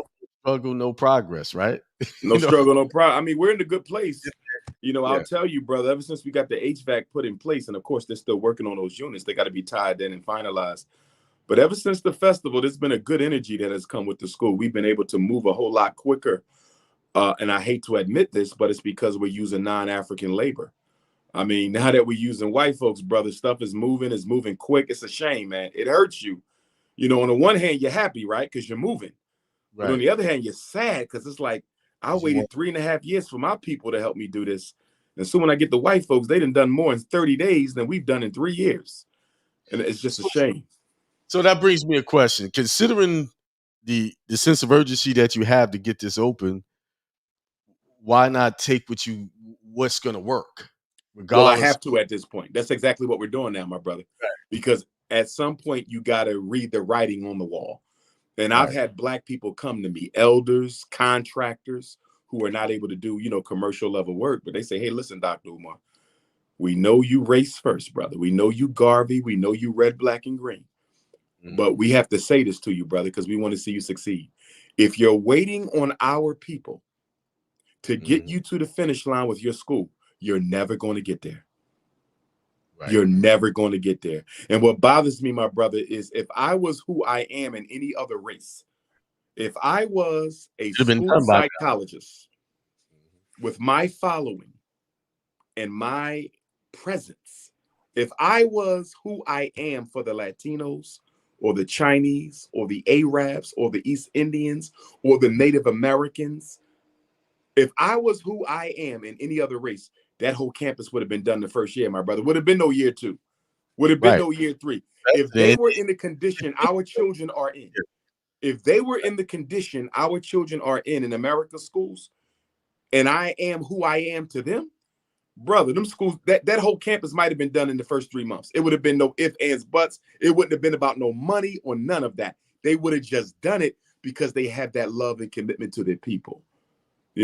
For us, and this is why I don't take it personally, my brother, we do not have a track record of building independent Black institutions.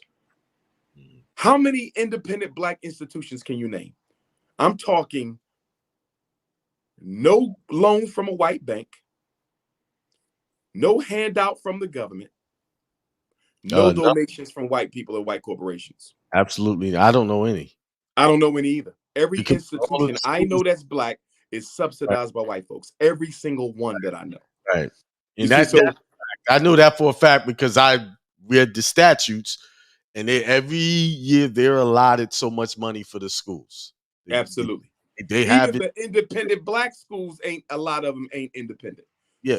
A lot of them are getting grants from white organizations and government funds. Right. We are 100% financed independently Black. Right. There's no government funding, no corporate funding, no white donors. This is purely us by us. And it's the first time it's been done since Marcus Garvey. And I also think, and I got to do some research, but I think we're the first school ever in American history, Black school, that was financed by Black people from every single continent in the world. Our brothers and sisters in Africa, our brothers and sisters in Europe, our brothers and sisters in the Caribbean, Australia, Canada, Central South America, they donate as much as the American African community does. We are truly a Pan-African school. So, with that being said, so let's fast forward. Let's say school's open. How do you think that's going to look when, enrollment? Who do you think is going to be moving to be enrolled into your school the fastest? Well, I tell you like this. We already got 3,500 resumes. Wow. Okay. From around the world. 3,500 resumes. I have not started taking parent applications because I don't want to get people excited and we're not ready yet. Right. But because I am blessed to be who I am, the most popular, or should I say famous and infamous. I'm the most loved and the most hated, in case you don't know. Most people focus on the hate, right? But I'm the most loved too. I'm the most requested Black scholar in the world. I'm the most known, notable Pan-Africanist in the world. I'm the most popular Black consciousness speaker in the world. I'm the most requested scholar. I've already said that. I'm the most interviewed. I have more 1 million view videos than every other person in the conscious community put together. All of them, you could put them all together, add up all their views from all their videos, and they don't even touch me. All of them, everybody. I'm leaving nobody out, elders included. They can't touch me. You see, so I'm on an island by myself. And because of that, and let me say this, I got lucky because I'm in a career that is so critical to the destiny of our children, and that's psychology and education. You understand? So I benefit from the fact that my life work is something that is relevant, whether you're in the conscious community or just the regular Black community. And so because of that, my brother, the question, because people ask me, they say, how are you going to get students for your school? Are you crazy? I'm Dr. Umar Johnson. I don't have to recruit nobody. I'm going to have a waiting list down the street and around the corner. And what I love about where we are, my brother, what I love about where we are in Wilmington, Delaware, we are at the border, the intersection of Southern Pennsylvania, Southern New Jersey, and Northern Maryland. Pennsylvania is 10 minutes from the school. Jersey is 10 minutes from the school. Maryland is 10 minutes from the school. Oh, that so means we will be the only independent school, Black school, that can service Black boys in 4 states. No other independent school in the country services Black boys in 4 states. We're going to have 8 buses, my brother. A bus from Baltimore, Maryland every day, because that's the city from which Frederick Douglass escaped. A bus from the Eastern Shore of Maryland every day, because that's from where our ancestors come. As you know, Frederick Douglass and my 4 times great-grandfather, Stephen Henry Bailey, they grew up together on Tuckahoe Creek. In fact, cousin Stephen, if you've ever read the narrative of the life of Frederick Douglass, he talks about growing up with cousin Stephen. That's my 4 times great-grandfather, Civil War veteran.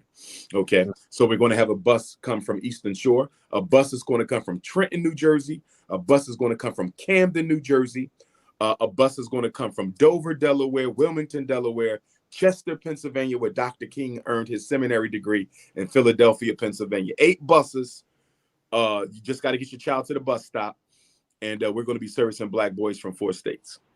Yeah, so it's going to be nothing like it, my brother. It's going when we open, we're going to hurt them. That's all I can say. When we open, it's going to be hell to pay, because I'm telling you. I don't even want to share everything we got, but my brother, is going to be a sight to see. It's going to be a sight to see. That answer, this brother had asked the question. Well, since it was in Delaware, you answered his question on the screen. Really? Okay. If the school is in the second smallest state, I'm presuming the Black population is very, very small, and the nation is low when it comes to Black educators. Would that be a challenge? It will not be a challenge, because you just said the nation. I'm not dealing with the nation. I'm a Pan-Africanist, my brother. My teachers are going to come from all over the world. I'm not limited to no FBA or ADOS. I'm not into that. I am an African. And so my school will be staffed by Africans. The people who are the best suited to do the job will get the job. So this is not, FDMG is not a Black American school. It is a Pan African school. Black boys from all over the world can come if their parents want to move to Philadelphia, move to the Quad State area and have them attend our school. So we're not limited. Yeah, you wouldn't. As far as students, I would have to say you wouldn't be limited because Camden and the other place, Trenton, those are Camden. highly populated. Oh, absolutely. Philadelphia, the sixth largest city. Yeah, Philadelphia, the sixth largest. Baltimore is one of your densest black. There's no issue with student enrollment. That I don't even think about that. Like that's no issue at all. And there's It a lot. would be for the average person, but it wouldn't be because of who the people have made me to be. The love and the support that I get, the following. Man, when I'm at the school, people stop all day long, brother. You should see it. They stop all day long, pulling over. When is the school gonna be ready? I got 4 or 5 boys.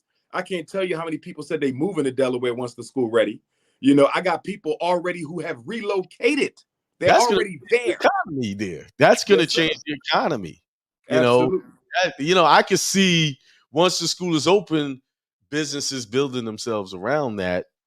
Trying to. They already doing it, brother. They gentrifying right now because of us. Right. People buying property all around the school. You can see them.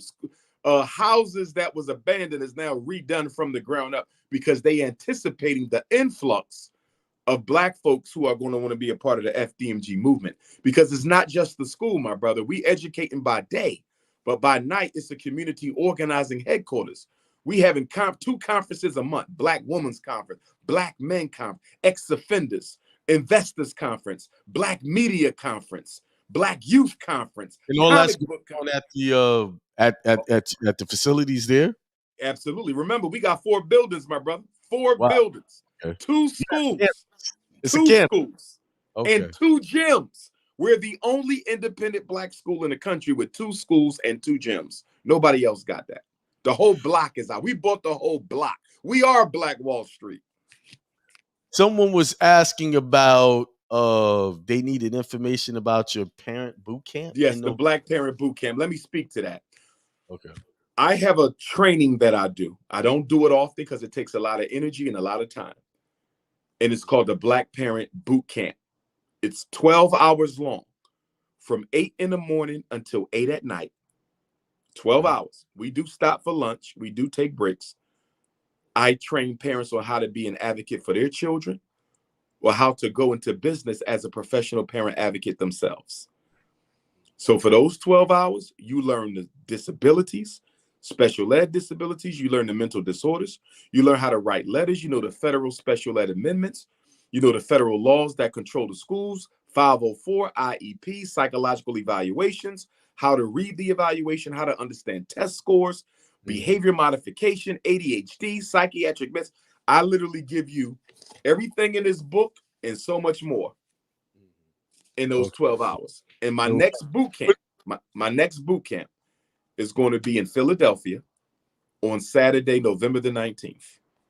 Saturday, November the 19th in Philadelphia. And it's a national invitation training. The boot camp is for any parent who wants to come. You can come from California, Texas, Jersey, Maryland. It don't matter. It's just held in Philadelphia. And you don't have to be a parent. If you just want to learn the laws and learn how to advocate for children, college students can come. Young adults can come. You don't have to be a parent. It's for anybody who cares about saving our children. And it's going to be held on Saturday, November the 19th. And that's going to be at Connections Training Services in Philadelphia, 2243 West Allegheny Avenue, 2243 West Allegheny Avenue. The deadline for registration is November the 1st. It's $100 per attendee. That's your information. That's your lunch. That's the entire training. It's $100, non-refundable. You can pay that with Cash App, $ Dr. Umar Johnson. You can pay on the PayPal, Umar the Psychologist. You can pay with Zelle using my cell phone number, 215-989-9858. You can also text me at that same number, 215-989-9858, and I will text you the link if you want to pay by link. Okay, but we're going to have fun. It's fun. The last one I did, my brother, was in Boston in the spring of 2021, and we had a lot of fun. We always have fun. I did it in New York. We done one in Jersey. We did it in California. We did it in DC. We did it in New Orleans. We've only had about 6 of them. This is the 7th one. But it's a lot of fun. It's very entertaining, but you learn everything you need to learn to walk into these schools like a soldier and protect your child. Right. Now that we're on that topic, I was reading one of your chapters about 504 plan. And the difference to IEP. Let me start with this. When I was in high school, I didn't get, I went to a high school outside of the neighborhood. It was Chelsea Vocational in New York City, down in near Soho, right? And I was a freshman, and I was very short. I was small, so everybody used to try to bully me and pick. They call it bullying. We called it picked on you back then, yes, right? Sir. Yes, sir. I was raised in Bed-Stuy, so I wasn't having it. So I was getting into fights all the time. I was fighting pretty much almost damn near every day with somebody trying to take advantage of me. So that what that meant was they would call my parents. They had to come to the school. So long story short, they advocated for me getting into a special education program because I couldn't get along with anybody, right? And they taught my mother what you talk about in this book. They I took all of these tests and all of this stuff, and at the end of this test, and my father wasn't there. He was working because I think if my father wasn't there, he wasn't gonna have it. He was yes, sir. Yes, sir. But she signed off on it, right? And it was like towards the end of my freshman year, this happened. Where I was still keeping the same classes, but I had this extra class where I sat in there with a bunch of kids that really had some problems, right? And they wasn't doing anything in this class. So when I went to the new school that was in my neighborhood, they said, "Well, you slated as special education," but they looked at grades, my grades and my test scores. It was like, it is no way you should be in this. But they said, after this semester, we pulling you out. These were the sisters. The sisters saw this. She was like, "This is ridiculous that they got you in this. You're in your score is a college level score." And they're trying to say you're this. And so I had to sit out of, my 10th grade year, I had to sit out of a semester in that program, and then they pulled me out, and then I went on to regular, where they put me in honors biology. I had 2 periods of biology, labs. I was in the college prep courses. That's what they had me in after that. But I say all this to say that is these schools will deliberately, even if you're intelligent, try to push you into special education. They'll find a way to put you in that. So when I saw the 504 and the IEP thing, that's kind of relates to what I dealt with when I was in school.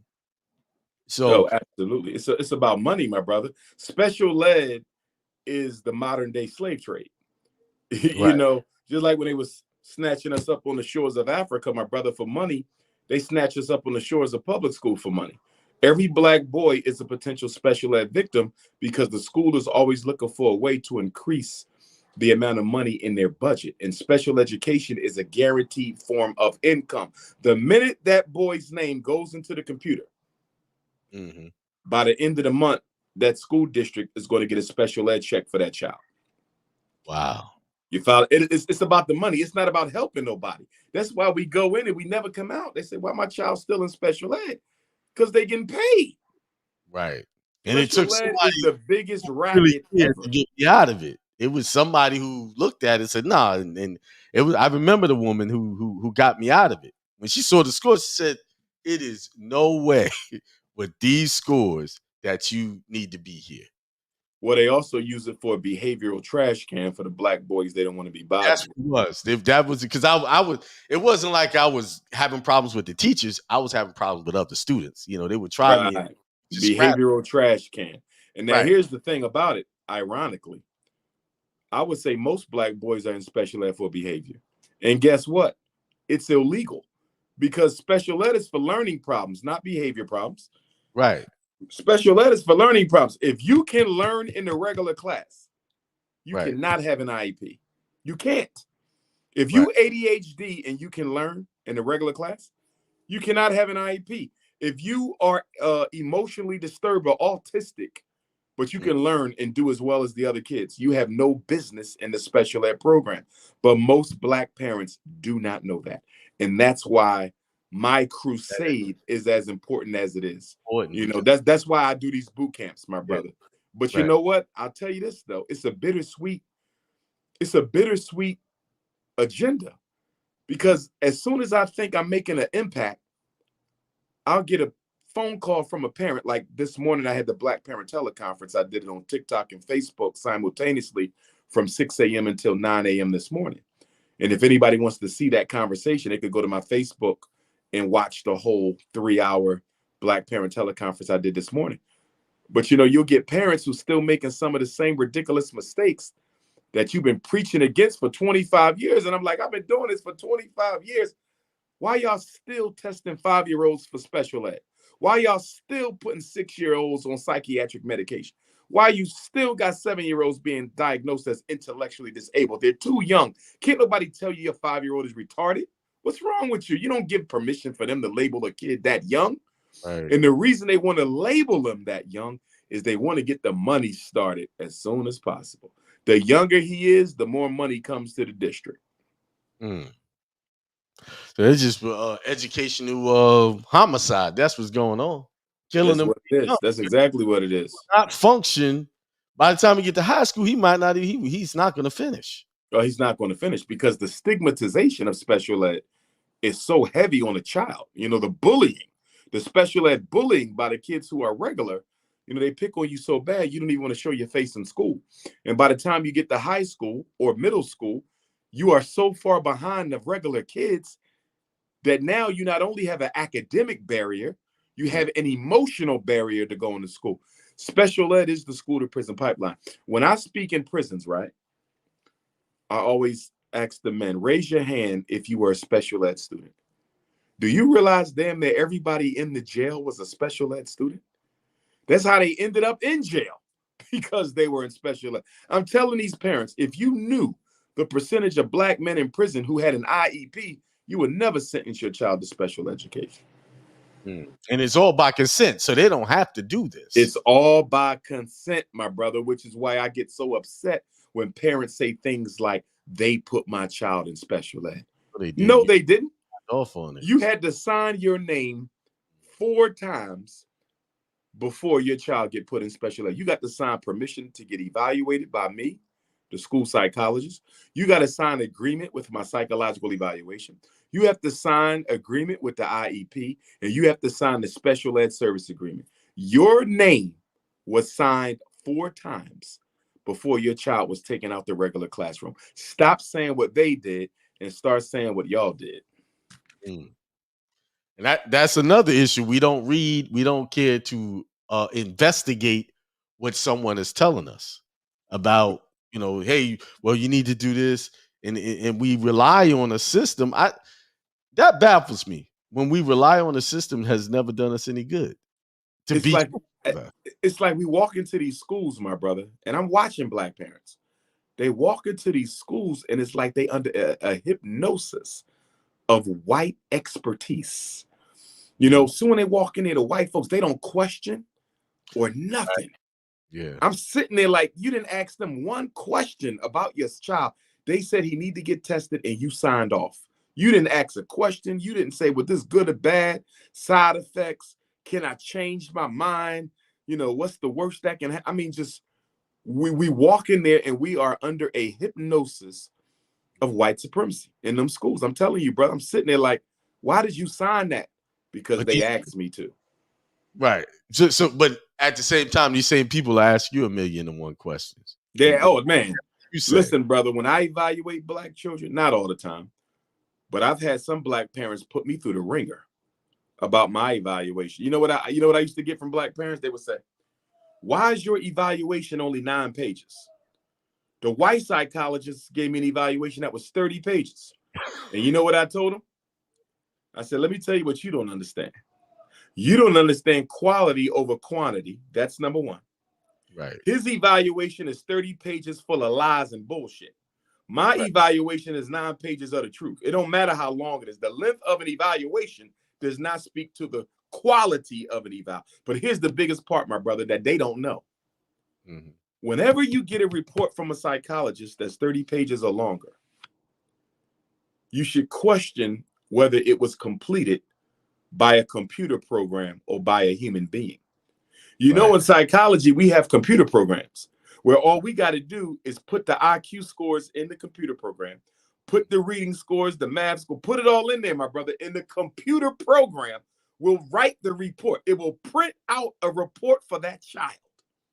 Now, you may ask the question, Dr. Umar, what's wrong with that? I mean, if you put the scores in and the computer program come out with a 35, 45, 55-page report, what's wrong with that? You know what's wrong with that? Did the computer program observe the child? No. Did the computer program interview the mother? Did the computer program observe the child in the classroom? Did the computer program look at the test scores, the suspension records, the absentees? Does the computer program take into account that his father just got locked up, or his grandmama just died, or he been out of school for a whole year? Does the computer program get to evaluate all of the factors that are relevant for this child as it relates to this problem? Absolutely not. So you know what the computer program is likely to give you with its 45-page report? A misdiagnosis and a false recommendation. And these black parents are so impressed with white people. They so impressed with white folks that they think the 55-page computer program is better than the 9 pages of truth that was written by somebody who actually saw your child, understands your child, and knows your child. Of course, I could do a computer program report, but I love our kids too much to play them like that. And these white psychologists know black parents don't know nothing, so they'll go and produce the computer program, and black parents think they're the best psychologists of all time. That's called what do you call living in an illusionary reality? Oh, brother. Woo!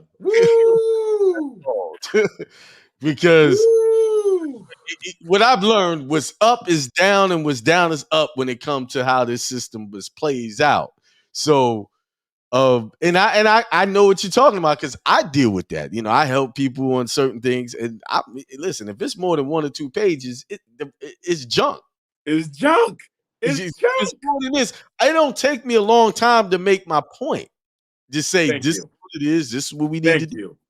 And no, I want this. This guy's giving me 20, 30 things. I was okay. Let me read that. And guess what? They're not even going to read the 45 pages anyway. They're not even going to read it. It just looks better to them. They didn't even read the 9 pages you gave them. Brother, oh man, and I'm gonna tell you like this: when the school opens, and this is something I'm not looking forward to. I'm not looking forward to this. But when the school opens, my brother, I'm going to have to disinvite some students because their parents are going to be so Negropean, that I'm not going to be able to tolerate it. And a lot of the parents are going to have trouble understanding that we are not a public school or a charter school. We are private. We're independent. They're not going to be able to adjust because you know what? We're so used to being able to do what? Go tell the white man on the black man. We're used to doing that. I'm going to go tell the superintendent on you. I'm going to go tell the regional I ain't got no superintendent. I'm the damn superintendent. I ain't got no, you can't tell on me. We private school. Don't have politics to play.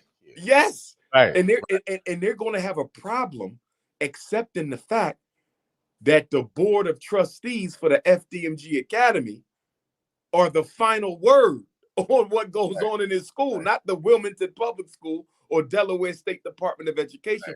And a lot of them are not going to be able to deal with the fact that black people have the final say in this school. And if you can't follow the rules, your child will have to leave. They're not going to be able to tolerate accountability. Thank you. From a black person. From a black person. Like, for example, the tuition. And I want your listeners to know this up front in case any of them plan on sending their children to the school. Our tuition will be structured like college. And what I mean by that, my brother, is you pay for the fall semester in the summer and you pay for the spring semester during the winter. That's for the first year. Once you get through the first year, you can now break it down to 4 payments. And then once you get to the third year, we will consider you on a month-to-month tuition. But starting off, you do not get a month-to-month tuition. You have to earn the month-to-month tuition. So it's going to be fall tuition, spring tuition, 2 payments for the year. Okay. Why did you come up with that structure? Because I have seen so many independent Black schools, my brother, go bottom up by being too generous to Black parents. You hear what I'm telling you, brother? Right. I have seen I've seen Black schools destroy themselves by going out of the way. You can't do that with our people because we don't respect each other enough to not take advantage of each other. The minute I tell one mother, this is how this goes, my brother. A mother pulls me to the side. Dr. Umar, I'm having a really hard time this month with the money. I cannot pay Raheem's tuition this month. Can I double up next month? And once I tell her yes, do you know what's going to happen? It's going to continue. She's going to tell other parents. Even though I'm going to make her promise to keep your damn mouth shut, she's going to tell other parents. Right. And the next thing you know, every parent is expecting to pay the tuition late because one parent can keep her mouth shut. Brother, I worked too hard to get this school. I'll be damned if I'm going to let my own people tear it down. If you cannot pay the tuition, do not sign your child up. I'm going to tell parents, if you cannot, and you know they're going to have every excuse, but you don't have no excuse to get your hair done. You ain't got no excuse to pay them cell phones. You ain't got no excuse for that cable bill, for them Air Jordans, for that Louis Vuitton bag, for that blonde wig on your damn head. If you cannot pay the tuition, send them to charter school. Send them to public school. That's another reason why I'm doing a semester, my brother. You know why? Yeah. Because if I have to disinvite a student, I don't want to do it during the school year. You follow me? I want to do it during the natural break of the year. Right. Versus a month to month where you got to disinvite a child during the school year. I don't want to do that. This way, if we didn't get the tuition by January, we know he ain't showing up because you've been told he cannot return. And that's going to hurt me to do that. But guess what? If I'm not strict with the money, my brother, my school will be out of business in a year. We'll be done in a year the minute we start cutting deals with parents. Can I do that? Well, these Negro pens, they can't help it. It's been all night. I've been dealing with it. Now I can't even get it. They are the reason we need independent schools, my brother, because the topic as serious as this is a joke to them. That's what Negroes do. They cannot be serious about serious issues. Every time I try to block it, it gives me an error off the chat. And it's been happening all night since I had you on. Oh, I'm sure. Well, you know, they get excited when I'm coming on because they're like, here he comes. I've never had this before. They get their popcorn. They get everything out for the Dr. Umar. I expected that would happen. I'm trying to. It won't come off now. I'm saying error. So that got to be somebody internally blocking it from being taken down. Okay. Wow. That's That's someone who run those back who's doing that. Right. How you know you're talking real talk when you get this? Because they ain't gonna go. They don't go on them other sites when they're just talking negative stuff and put Nah. And if we was white, they wouldn't even bother doing it to us.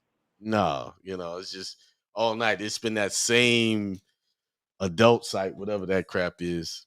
But all right, man, I think I talked about everything I wanted to talk about. Oh yeah, one last thing.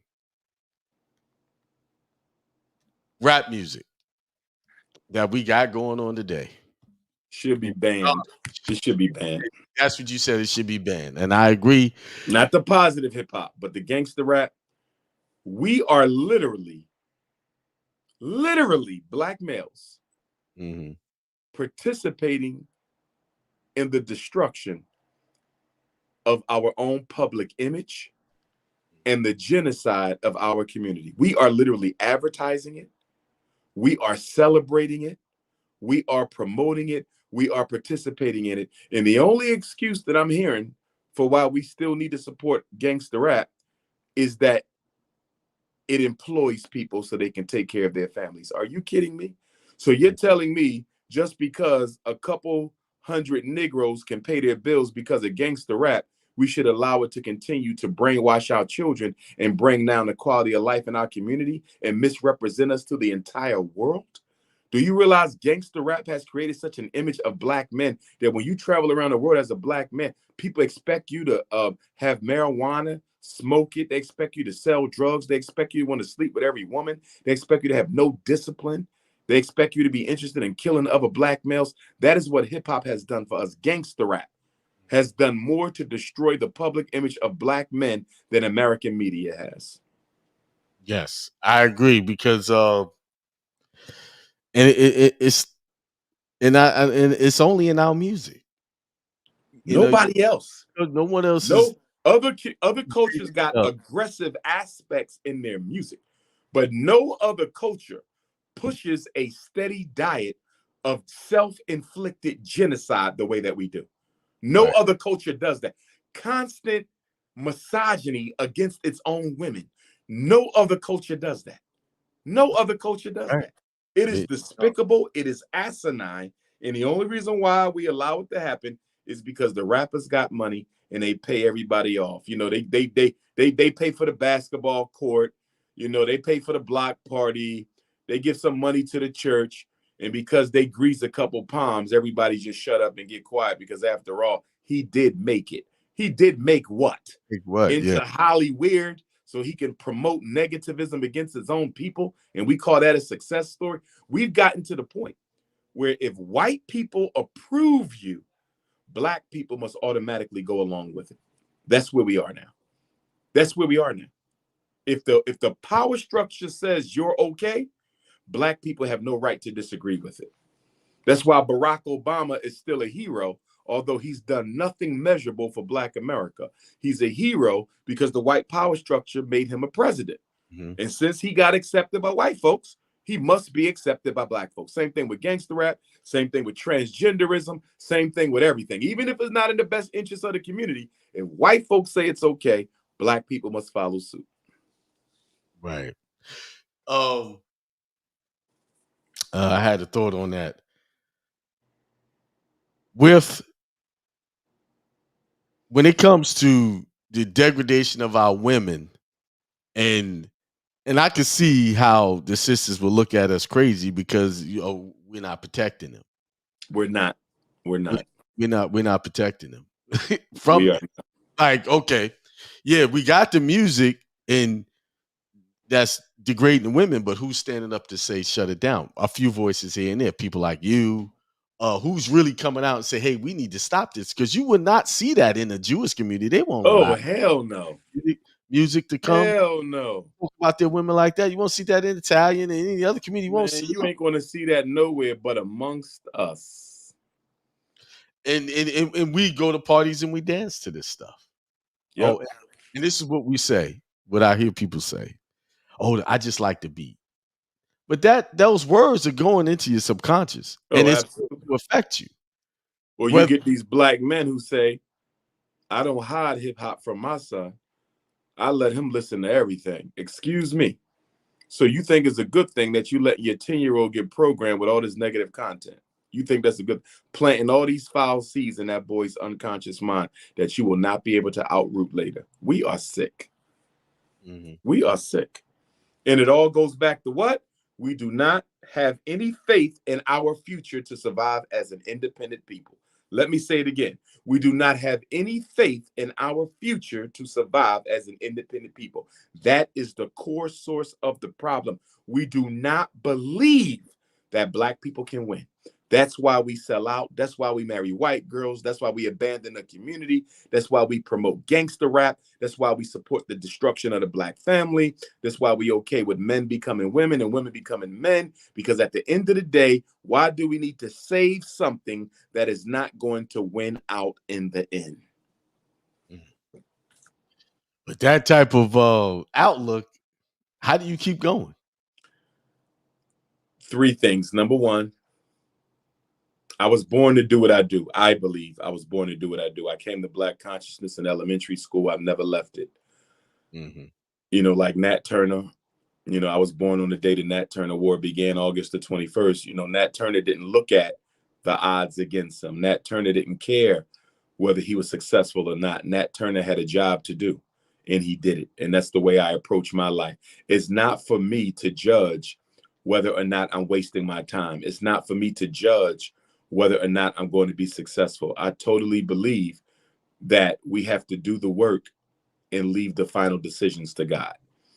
You know, none of us know how long we're going to be here. None of us know what our impact is ultimately going to be during our life.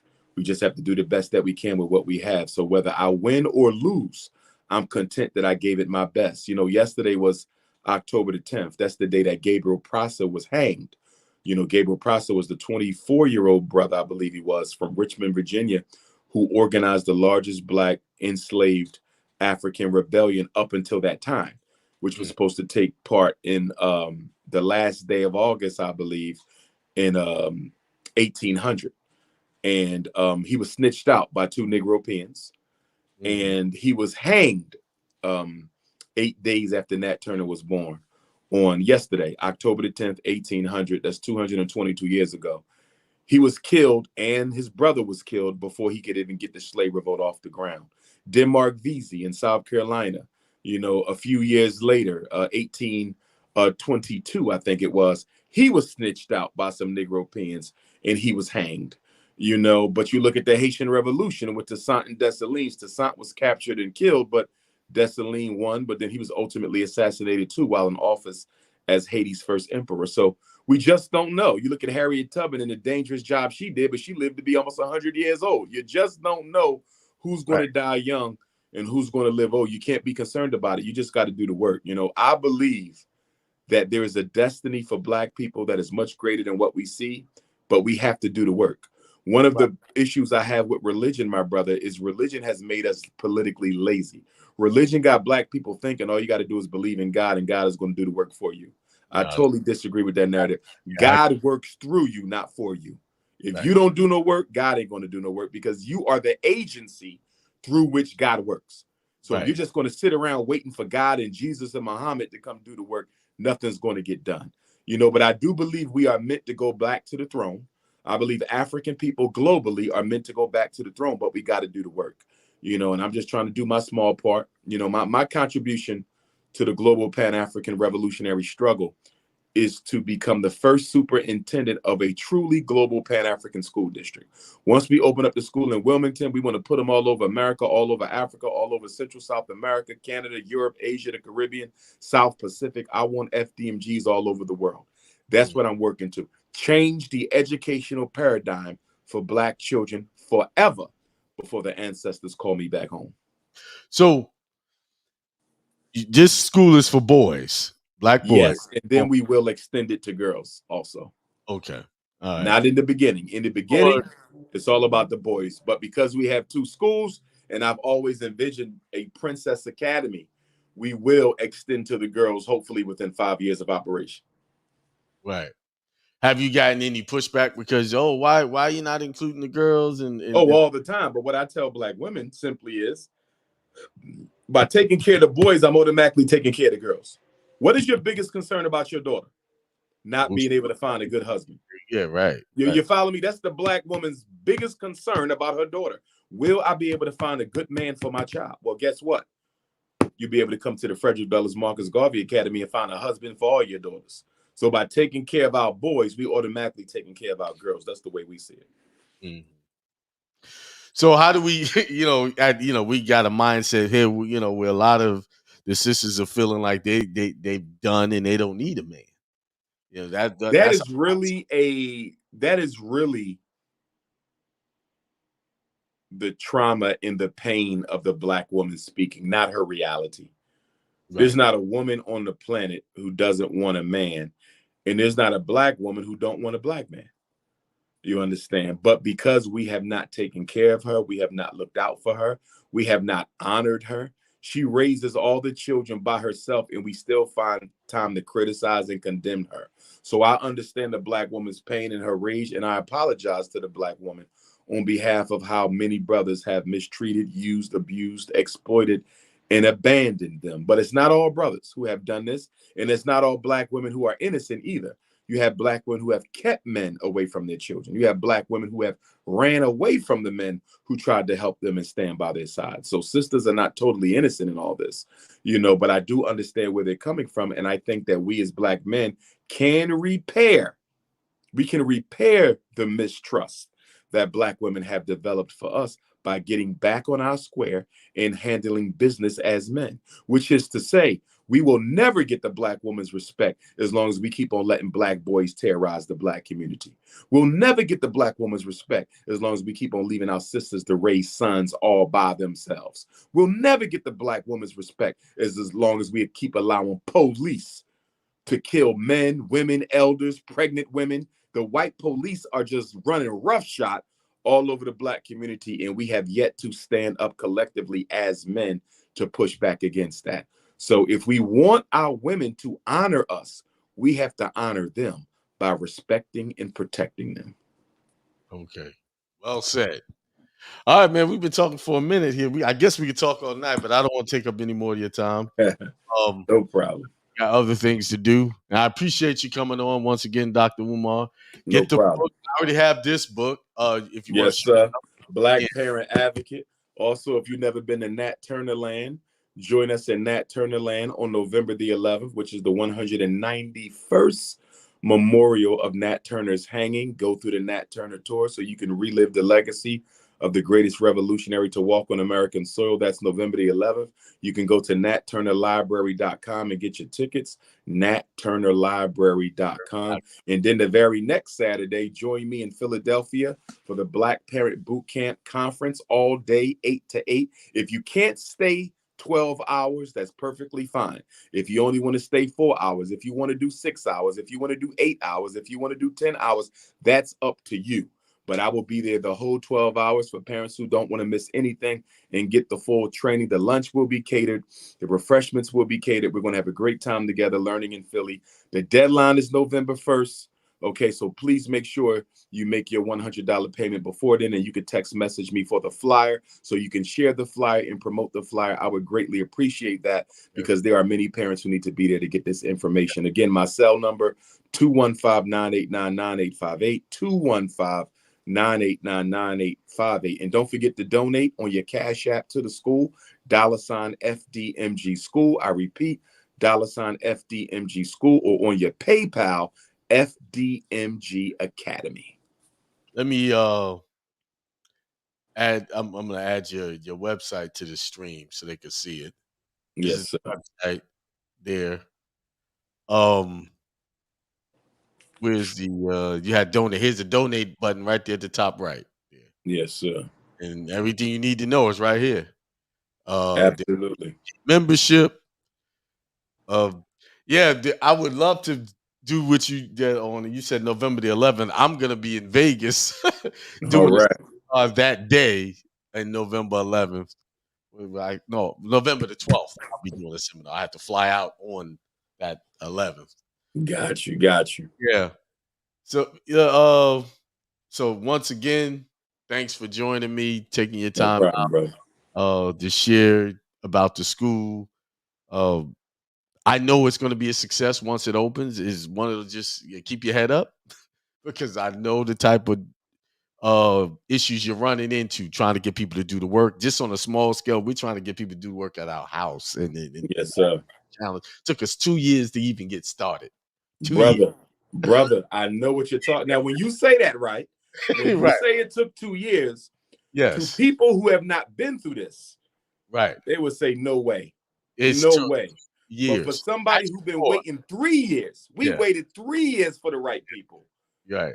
And couldn't get nowhere. Oh, you have to go through this to understand the kind of conversation. But the problem is, we're being criticized by people who have never built anything in their life, never tried to create any institution for the community, and they're trying to lay criticism to something they don't understand and never been a part of. Well, let's just break that down if you got the time, because I want to break it to really hear how this works. You have to get, like in our situation, we have a handicapped son, and Yes, we're sir. trying to make the house accessible. Of course, the insurance takes care of all of that, but you got to get 3 quotes. Yeah. Then once they we had probably about 3 or 4 people who promised that they would do the work and then they just disappeared. Bingo, brother. And then Talking we to the got, choir. and all of the quotes that we got are old, so we got to get new ones. So it's like every time someone fall off, you got to start all over again. Yes, sir. And once you do get somebody that you think is going to work out, you basically at their beck and call because you know how difficult it is to get somebody on the hook to even try to help you. So it's 2 years it taken to get the work started. The work has started. Thankfully, it has started, but it's now that's the other challenge: keeping them focused and finishing the work. You see what I'm saying? So, Right. and I'm just talking about a house, a residential house. You're talking about a commercial building where Yes, you sir. got to deal with codes, building codes, Oh, man. and Oh, brother. you got to deal We with had to get the engineering plans right. redone. Well, yeah, Oh, you see, and you got to send those plans to the county to look at. yes. People, Yes. Then you got to sit around and play the waiting game while they right, review and approve. And right. See, that there could take a year. Just that. yes, that took a year. That took a year. See, I know you're paying. So people don't understand that. So they're Yeah, speaking. what? Yeah, Yeah. these Where the are school at? Why the school ain't open yet? say, yeah, no, they don't understand the world of how this stuff works. You got red tape after red tape that you got to get over just before you even do any work. Yes, sir. You got to Yes, have sir, brother. insurance. You got to be bonded. You got it's the list goes on and on and on. And then, like you said, if you get people, you give them a deposit, they take your money and run with it. Now, okay, you can sue them, but are you going to really get the money back? Exactly. Do you have Exactly. to sue them? Win in court, but you don't get no money back. Right. See, you get a judgment, but that doesn't mean you get the money. Exactly. So, all right. Good to see you again. Likewise. Keep pushing forward. I will be in touch with you because I definitely want to get involved and help you. Yes, sir. Yes, sir. I can. Appreciate you. All right, man. You have a good night and thanks for joining. Okay, King. Be safe, brother. All right, thank you. All right, everybody. That was Dr. Umar. I'm gonna have to take this video down from being public and then re-edit it and take out that adult crap that they kept putting up. But y'all have a good night. Peace.